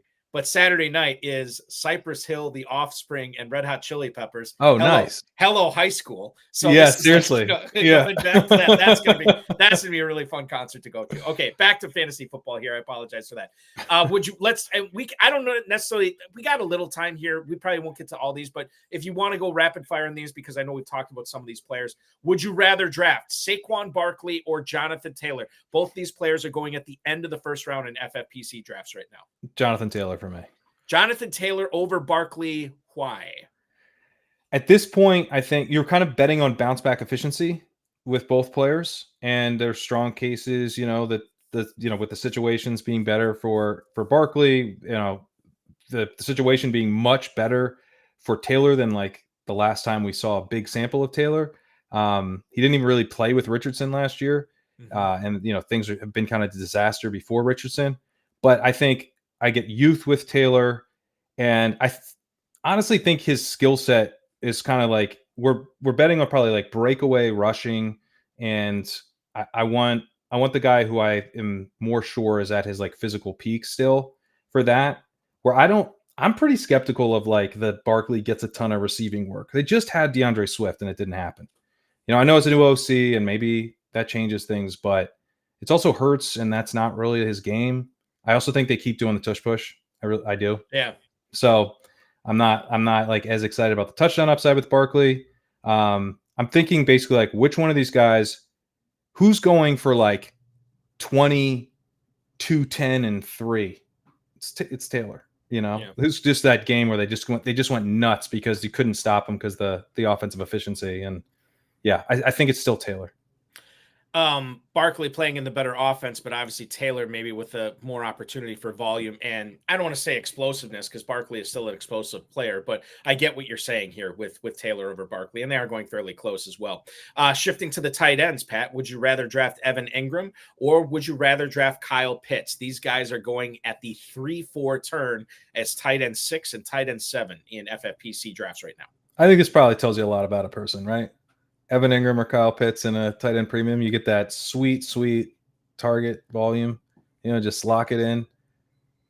Or you just want to take a little risk and see if you can hit a home run. Can I tell you like the psychological aspect? Because now that you say that, I'm thinking of like, you know what? I'd be much more likely to have friends and want to hang out with people who draft Evan Engram than I would want to hang out with and drink with people who draft Kyle Pitts. I think the people who draft Kyle Pitts are the people that love to tell you that they draft Kyle Pitts. And that's not somebody I want to like hang out with. Whereas somebody who takes Evan Engram is like, yeah, it got to be that, 312 and I took Evan Engram there. Oh yeah, it makes sense. There's so true. There's no cachet with taking Evan Engram, but Kyle Pitts, you take him, you trumpet it to everybody to let them know that you are a Kyle Pitts guy, and here's why you should be a Kyle Pitts guy too. Like Jordan Belfort probably has selling a Kyle Pitts commercial. There's a commercial somewhere that he's doing like look at how rich I am from drafting Kyle Pitts. You could be the two. Like all you have to do is draft Kyle Pitts. I think psychologically that now that you bring that up, that's where I just come down. Yeah. No, I agree. Anyway, I would take Kyle Pitts. Kyle Pitts, and you and I can never have a drink now. Yeah, clearly. Yeah, it's I'll be quiet about it. We don't have to talk about that part. Well, okay. So there's the boring upside. Like here, what I said about Diontae Johnson in the first hour. So there's the boring upside, or the boring, just catching passes, and he's going to get a lot of targets. And granted, he did stay healthy last year, something that he didn't always do. But man, like Kyle Pitts. It's one of those things where the people that defend him, and I guess I'm just kind of realizing I'm anti Kyle Pitts in real time here. There's a reason every year why this is going to be Kyle Pitts' year. And it just, outside of that first year, it just never has been. And I don't think the ADP for me is reflected properly on what he is going to do this year. Kirk Cousins, yes. No Arthur Smith, yes. These are good things. But there's been good things before with Kyle Pitts. And it's just, I don't know, man. Like I loved what I saw with Evan Engram. Maybe it's recency bias. I'm leaning towards Engram over Pitts. That said, I know I've drafted Pitts a few times already this year. So I don't know. Maybe it's just one of those things where I'll have Engram a little bit more than Pitts. Moving on. Let's go to it. Let's stay with the tight ends here. And I know I think we got a Brock Bowers question earlier in the show, but Brock Bowers or David Njoku, who would you rather draft? Bowers is 701, David Njoku 606. So granted, these guys are about a half round apart, but they are tight end 10 and tight end 11. And I would take Bowers. Because of the upside? Because of the upside.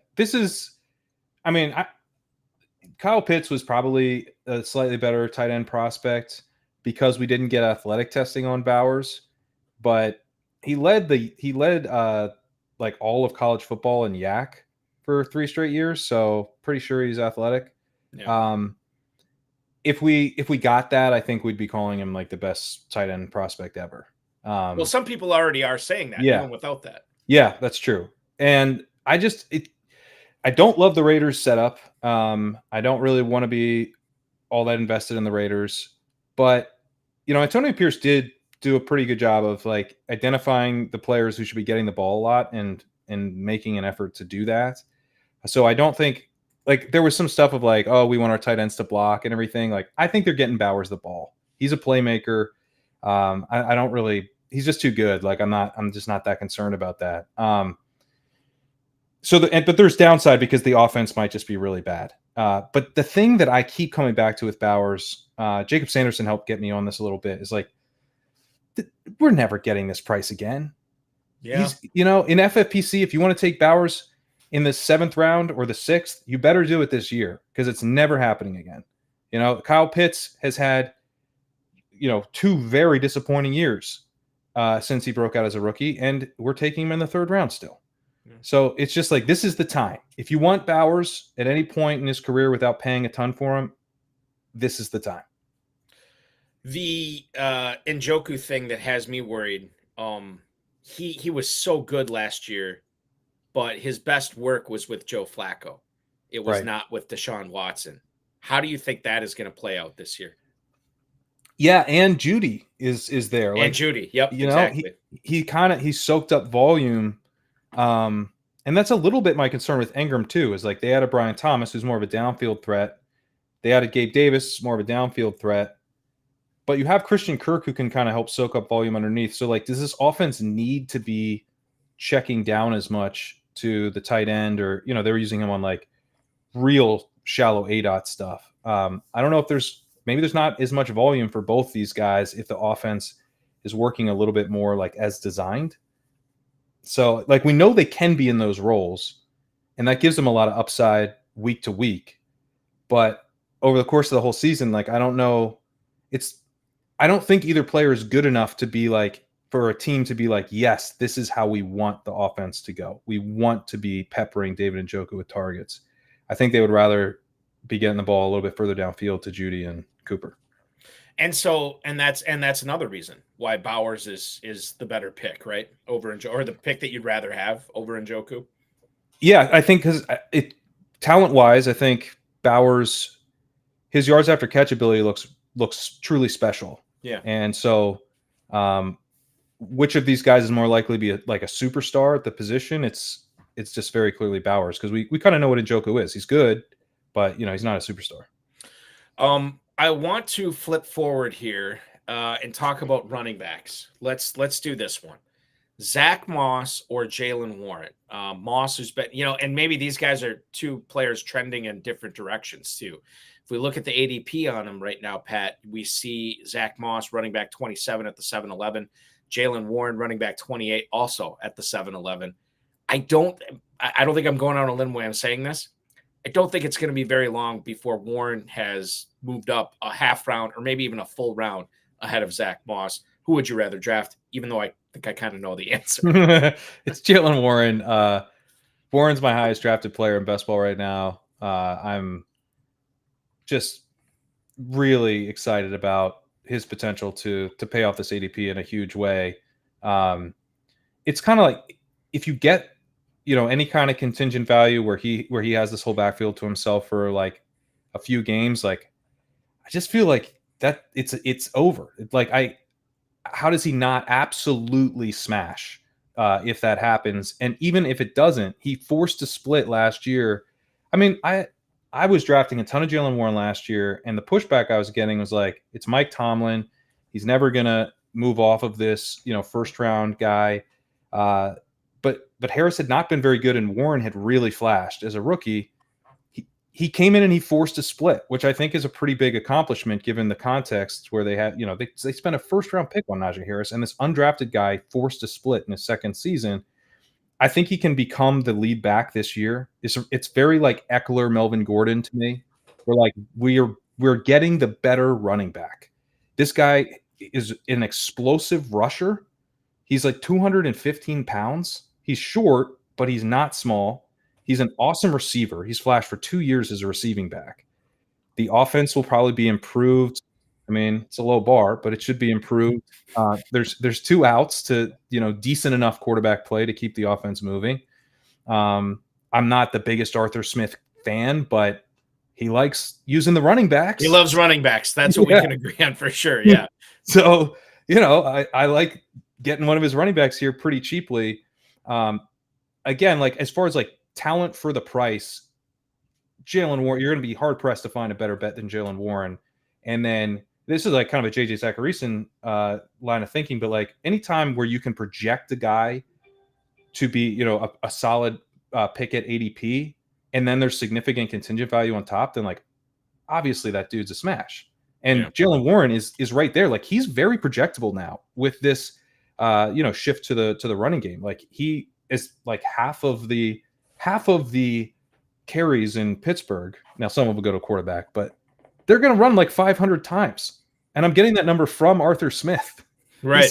He said we're going to run like 1,100 plays. So we'll have about 550 rushing attempts on 1,100 plays was I believe what he said. So I have a hard time not being really excited about Warren whenever he's available. A longtime FFPC player and a guy who's won a lot of money playing in the FFPC, John Terry, is in the YouTube chat right now. We're talking about these Pittsburgh running backs, Pat. He wants to know if Cordarrelle Patterson makes you a little bit nervous about Jaylen Warren. And I think that there is probably some of that there. How, at least for me, I'm not the concern level for – there are other reasons that I would be concerned with Jaylen Warren, and I love him this year quite a bit too. Cordarrelle Patterson, to me, does not factor in that high on that list. How does he factor in for you? I mean, I think he's mostly there as a kick returner. He's like the best kick returner ever. Kickoff role, it makes sense to bring him in. He's 33. I don't think he's going to have like a huge role on the offense. I'm sure he'll like snipe a touchdown or two, which will be really annoying.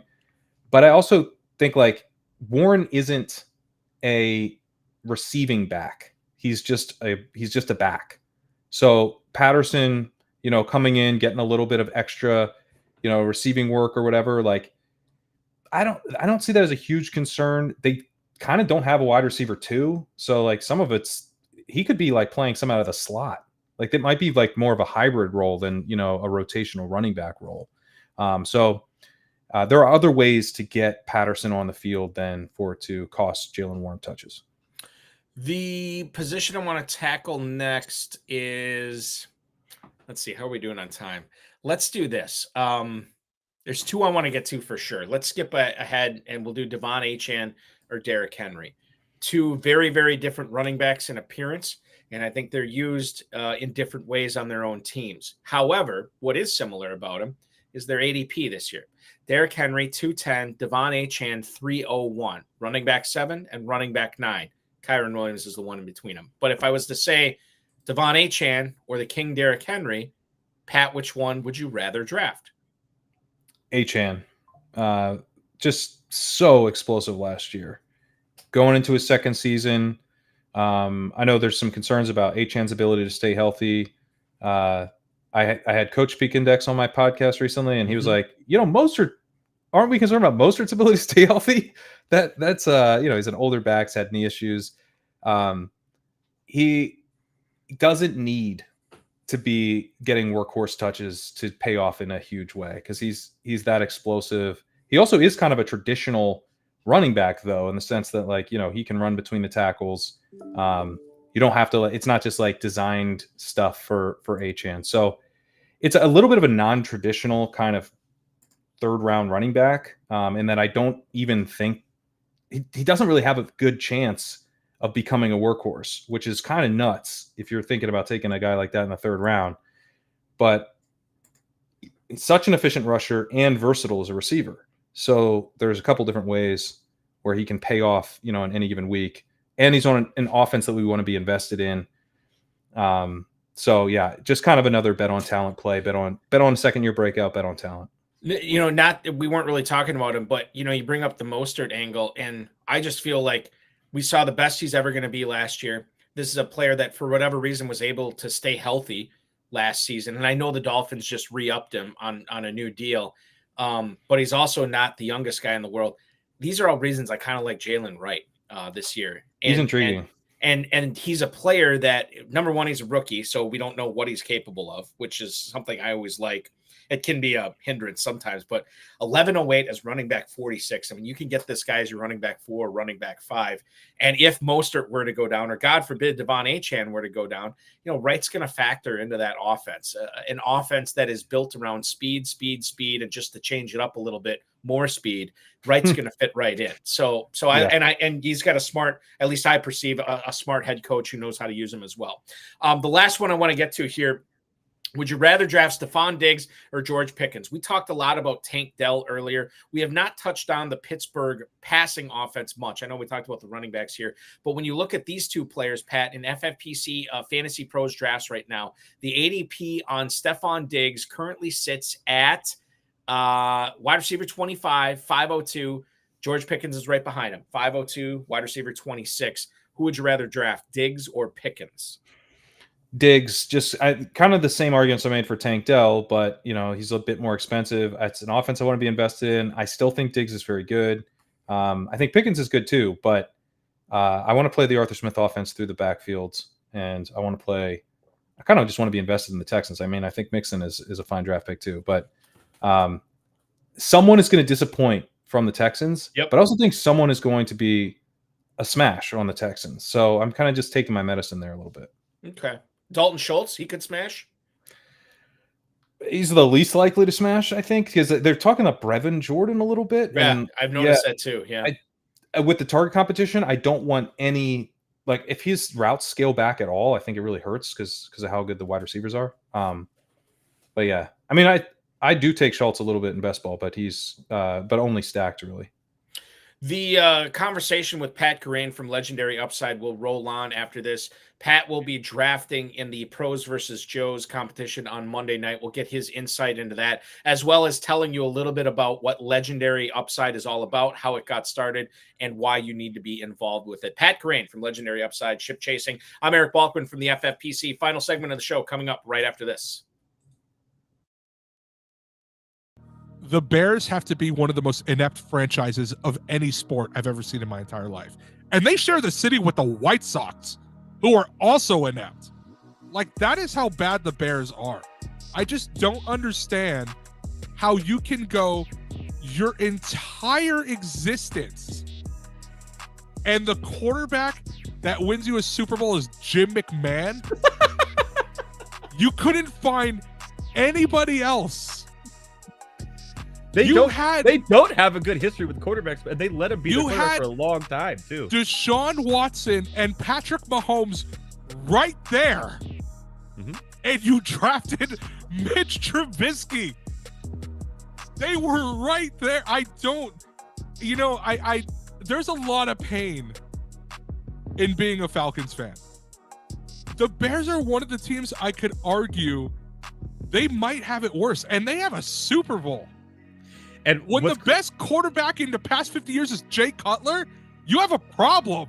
That's so funny that you just said that. We were talking about Jay Cutler the other day, me and my friend, and I was like, yeah, he was on, because we were watching the Colorado Rockies game against the Giants, and it looked like he was behind the thing. He played for Denver most of his career. We looked it up. Chicago let him be their starting quarterback way too long. Here's the thing too, is that Jay Cutler wasn't bad. Like, he was erratic. He wasn't terrible though. The poor man's Brett Favre. I'm taking him over Justin Fields. I'm sorry. I would. But Jay Cutler led that team to an NFC title game. Yeah. That they lost to Green Bay. But he's gotten farther than anybody else. You want to know who the other starting quarterback was for the Bears in the other Super Bowl appearance they made? It was Rex Grossman. What are we doing out here?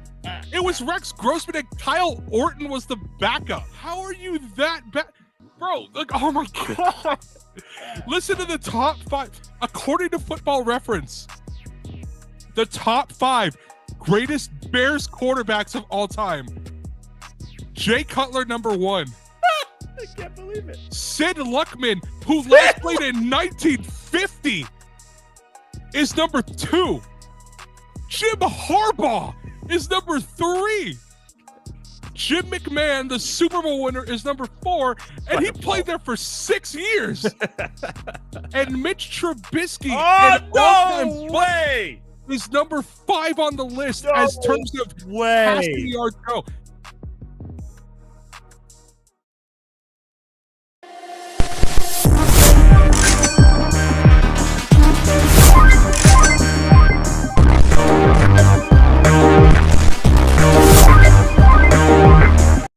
I just checked right now with the Fantasy Pros Championship at myffpc.com. All drafts are full tonight until the 10:30 draft. Still 8 spots available there. And in the midnight draft, we're starting to get some registrations there. So make sure you're registering now. Those are your last 2 chances to enter the weekday giveaway with the Fantasy Pros Championship. If you register and draft tonight, you'll be entered into a drawing, which will be announced early tomorrow morning. For a free Fantasy Pros Championship team this year. So 2 different chances if you win, 2 different chances to draft for $1 million, $6 million prize pool. Right now, register at myffpc.com, myffpc.com. While you're there, you can also register in the slow drafts as well. We get a 6-hour one that's about ready to fill up. 3 spots left in that. myffpc.com is where to go. Pat Kerrane from Legendary Upside, at Pat Kerrane, at Legendary Upside, at Ship Chasing on the X. Of course, you know the YouTube show Ship Chasing with Peter Overzet, Pat Kerrane, and Ben Gretsch as well. Great stuff that you guys do there. And I think to let everybody behind the curtain here, specifically Acuna Jr. 13, he is drafting next to you in the Pros versus Joes draft on Monday night. You're drafting second, and he wants to know your entire draft strategy. Pat, what are you willing to spill the beans on tonight? Yeah, just DM me. I'll just give you all my picks and stuff. Yeah, exactly. Right. I guess I'm out of the 2, I believe. So, you Yep. know, the first pick, I'm thinking CeeDee Lamb. I'll give you that one.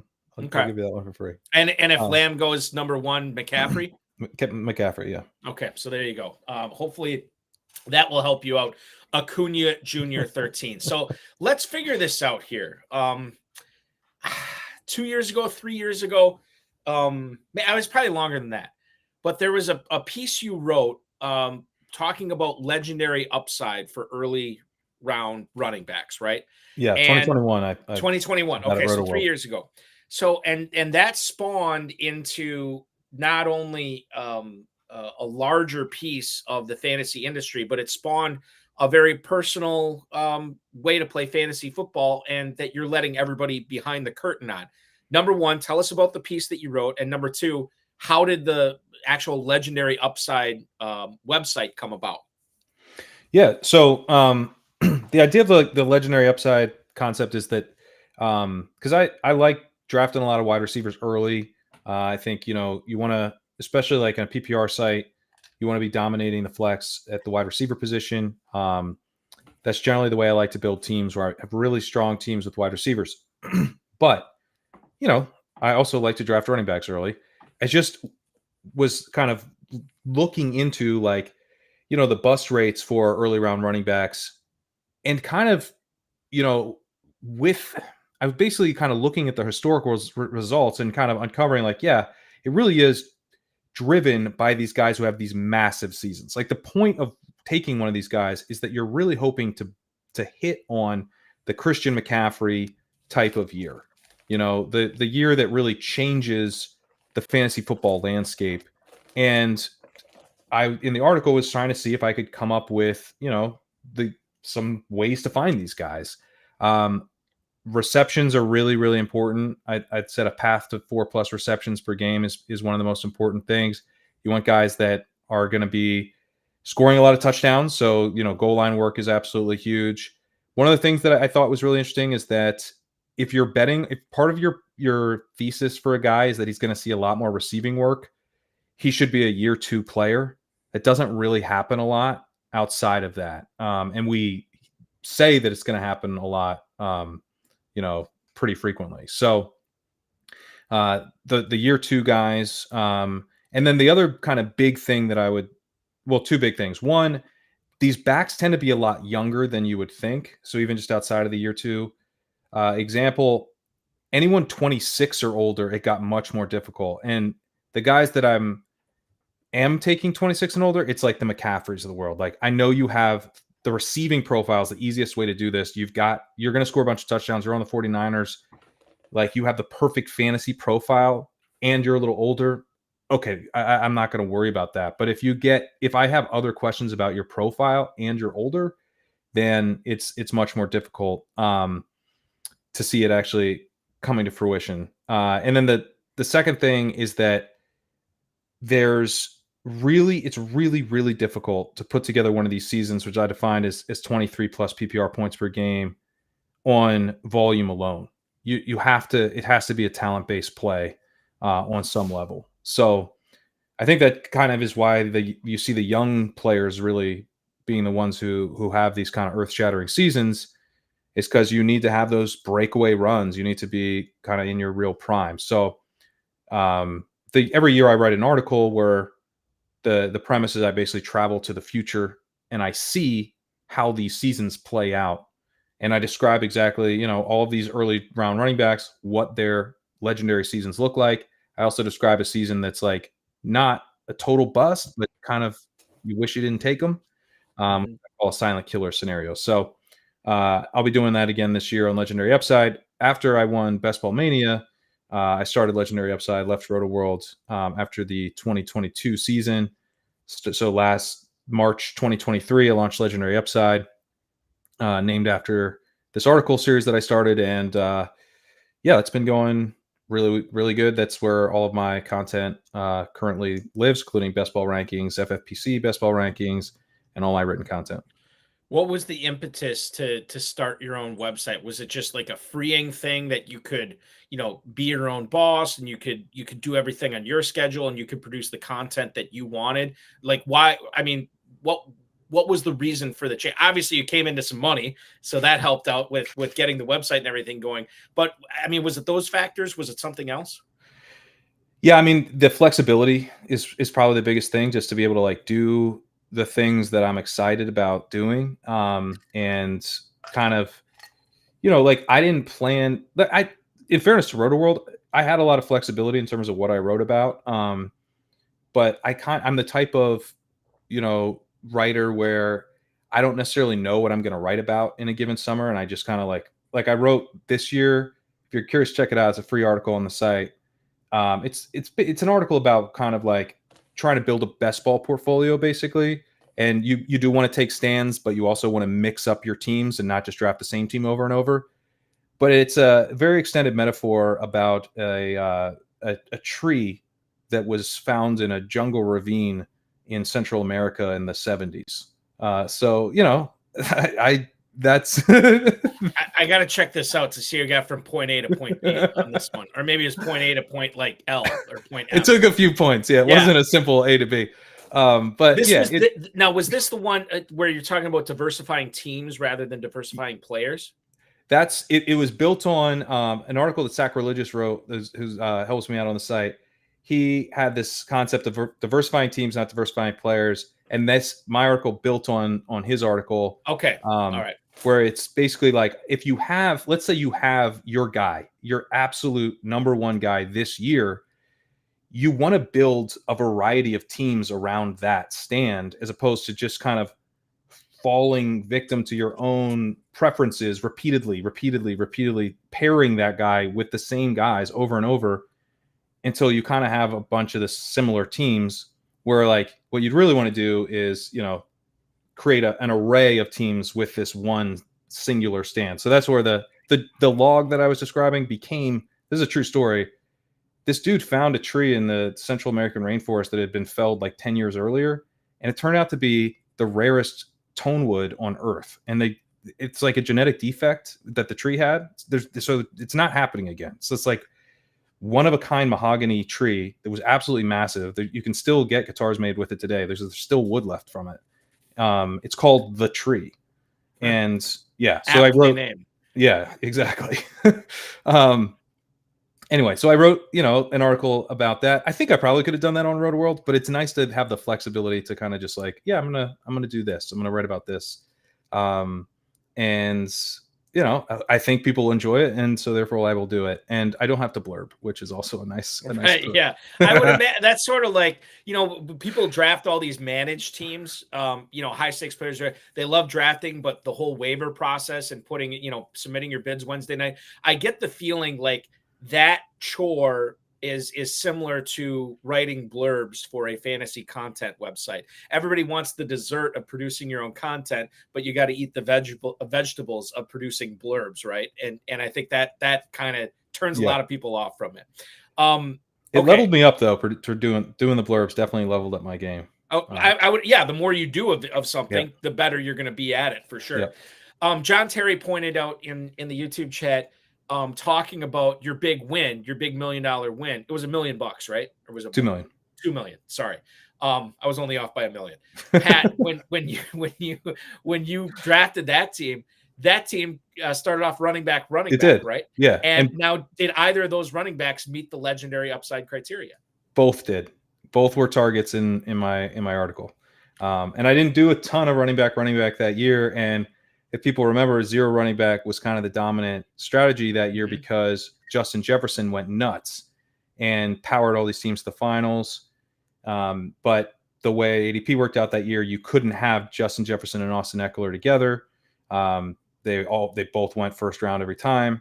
And then Justin Jefferson had a big dud and Eckler went nuts. So that was the running back in the first round, in part because it hadn't been dominant to that point until you got to week 17.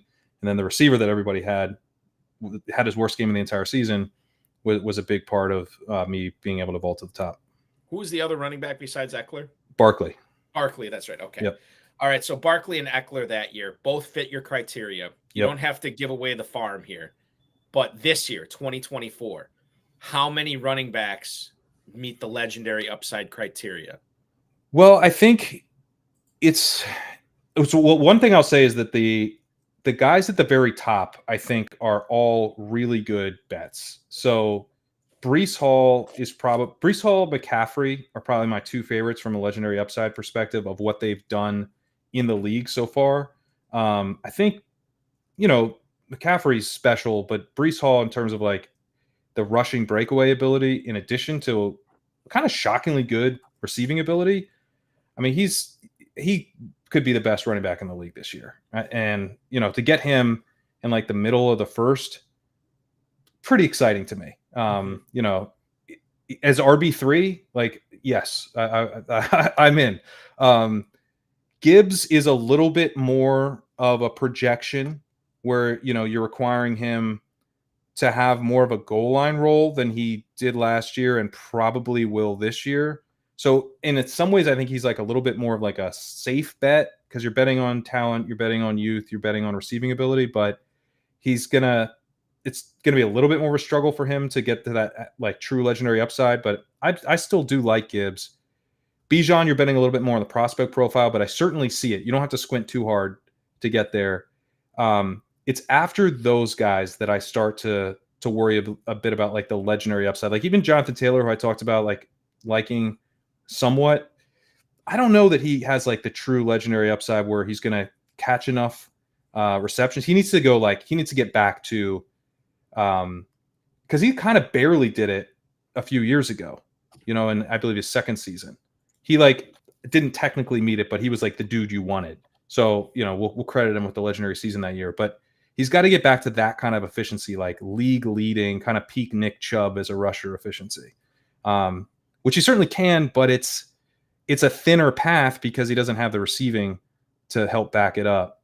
I don't really see it for Barkley. And Achane, I don't really see it from a season-long perspective, but I think weekly, he can be a legendary week guy, which does still have a lot of value. Right. Absolutely, it does.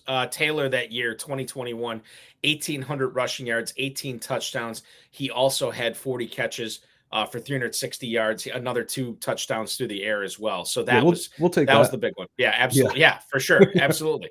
Let's talk about stacking here. Interesting thing I found on Legendary Upside. How does stacking actually make you more flexible in best ball drafting, at least if I'm understanding the concept correctly? Yeah, so when I'm building best ball rosters and I'm trying to make sure that I come out of a draft where I've got my quarterback stacked up, then I'm trying to build in more correlation and using that week 17 correlation as well, and not less. Like I'm trying to lean into the correlation, because I think there's kind of a thing of if I'm thinking about stacking, then I'm not going to be, building the best teams. But I actually think if you think about stacking like a little bit more than you might think is necessary, you start to build in additional outs for yourself to create teams that are really well correlated. Like, for example, like if you take Ladd McConkey, you grab Josh Palmer, you don't necessarily have to like reach to get Justin Herbert a ton. You can instead like try to, grab a Patriot. Maybe Ramondre's on that team. You're grabbing Hunter Henry, and then you're trying to get Herbert at a good price. If you don't, you can come play the other side of that game with Drake May and stack up you still have the Patriots and the Chargers stacked up, but like Herbert comes and goes, and then that's fine. I'll just build it the other way with Drake May. Or you don't get either guy in a stack. Like I've got plenty of stuff where I've got, I've got the Falcons and the Commanders, and I don't have either quarterback, or I've got Chiefs and Steelers, and actually have Anthony Richardson, but Anthony Richardson's stacked up. I've got him with like Josh Downs and A.D. Mitchell. Anthony Richardson is going to have a huge game for me, or the team's dead. So I'm not worried about Mahomes going off. In fact, I also want Mahomes to go off. It's just that Richardson's going to hit my lineup. So if I build in, and now let's say, I don't have Richardson and I get sniped on another stack that I had set up.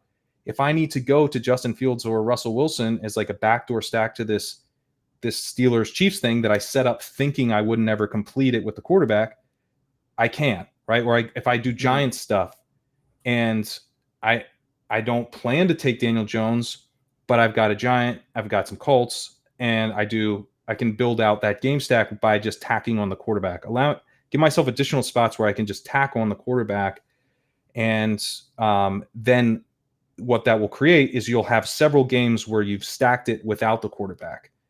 But I think when you look at like trying to win a Week 17 final, that additional correlation is still helpful because you're trying to have a bunch of players all hit your lineup together, and the quarterback is the least important part of that, actually. So it's more or less when you're drafting a best ball team, you're kind of, to borrow an allegory here, you're placing these charges, right, all over the place. And you're placing maybe 2 or 3 sets of them, and you have 3 different triggers, right? And you just don't know what trigger you're pushing maybe until halfway through or 2/3 of the way through, maybe not all the way through the draft. But once that trigger hits, then boom, you can activate those charges. And then hopefully Week 16, Week 17, that carries you, that explosive charge carries you to fantasy glory, as it were. Exactly. And I guess what I would say is like that those unused charges can still go off for you. Yeah, absolutely. Yeah. Just because you don't have the quarterback doesn't mean they're like wasted. They still create additional explosive energy. It's just that it won't hit the quarterback slot in your lineup. Oftentimes this time, well, not even this time of year. I mean, you go back, we launched FFPC drafts in January, the last few years, and people are always drafting. It seems like people are drafting while the playoffs are still going on. It's a beautiful thing. You hear running back dead zone. This is a topic or a term that, God, first time I heard it was probably like 4 years ago, I want to say. And I was like, what in the hell is a dead zone? So now I kind of feel like I have a handle on that. And now I'm kind of wondering, outside of the first round, Pat, Is there a running back sweet spot in drafts? Is there, you think about these best ball drafts or what have you, is there a place that you should, that there's actually a lush paradise of running backs that you need to be attacking? And now maybe it's not more than an acre or two, but is there a running back sweet spot this year? Is it the Oasis? Is that what we should be calling it? The Oasis, running back sea Oasis. Of green and the yellow. Yeah, the running back Oasis. Xanadu. Well, I guess running back Xanadu would be the first 5 picks, but after that, there's an Oasis, right? Yeah, I think there is an Oasis. And I like, so the dead zone.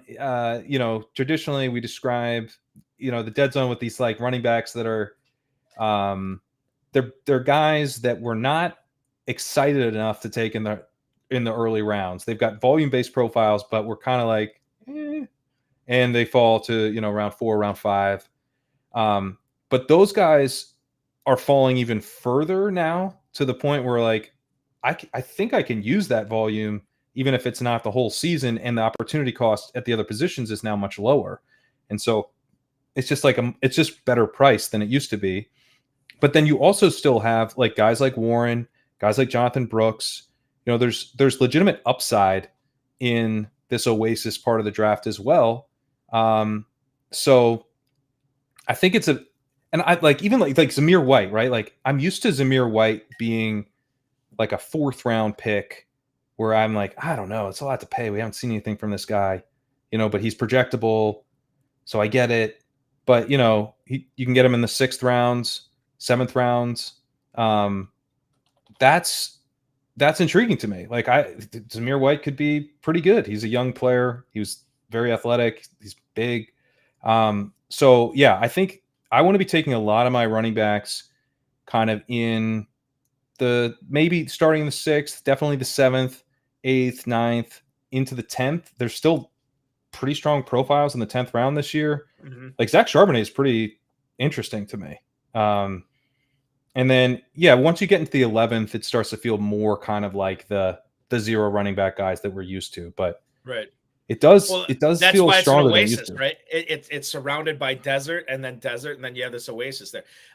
Interesting, you bring up Charbonnet because JJ Zacharyson was on the show last week, and we were talking about the running back dead zone and how we kind of came to the conclusion that the dead zone is alive. It's a living, breathing thing. And because of how you could structure your teams in the FFPC, 2 running backs, 2 receivers, a tight end, and 2 flexes, sometimes the running back dead zone, whatever, goes higher in your draft. Yeah. Sometimes it goes lower, but it's always shifting. And you need to be kind of cognizant of that when you're building your teams. We have time for one last question, and it's kind of a catch-all. There are a lot of different contests out there. There are a lot of different formats out there. If we keep it specifically for the FFPC, there's the main event. There's the Fantasy Pros Championship, both allowing or giving away $1 million grand prize. Those are both managed leagues. We have the best ball tournament, the Superflex best ball tournament, both 6-figure grand prizes. Of all those contests that we look at here, what's the best piece of advice that you can give someone who is gunning for that $1 million grand prize, who's gunning for that 6-figure grand prize? What's the best piece of advice for someone that they should just keep in their mind at all times when they're drafting their teams? And I know it's kind of it's an unfair question, but it's a question that you can take any which way, Pat. Well, as we get into training camps and we're going to become more and more focused on the immediate, focused on players' roles as they currently stand and what the jobs are, what the depth charts are. All of that is real information. All of it's important to consume, but it's really week 1 information. And we have a whole season after that. So the most important piece of advice would be you need to pay attention during training camp. It's not optional. Right. You've got to. But as you do that, try to keep in mind that we are playing for the fantasy playoffs. We are playing for the best ball finals. We're playing for the end of the season. It's still really important to bet on the types of profiles that are going to be peaking that time of year. To me, that's, betting on the younger guys, betting on the most talented players in the NFL, breaking ties at positions to which guy's just better at football, can be helpful.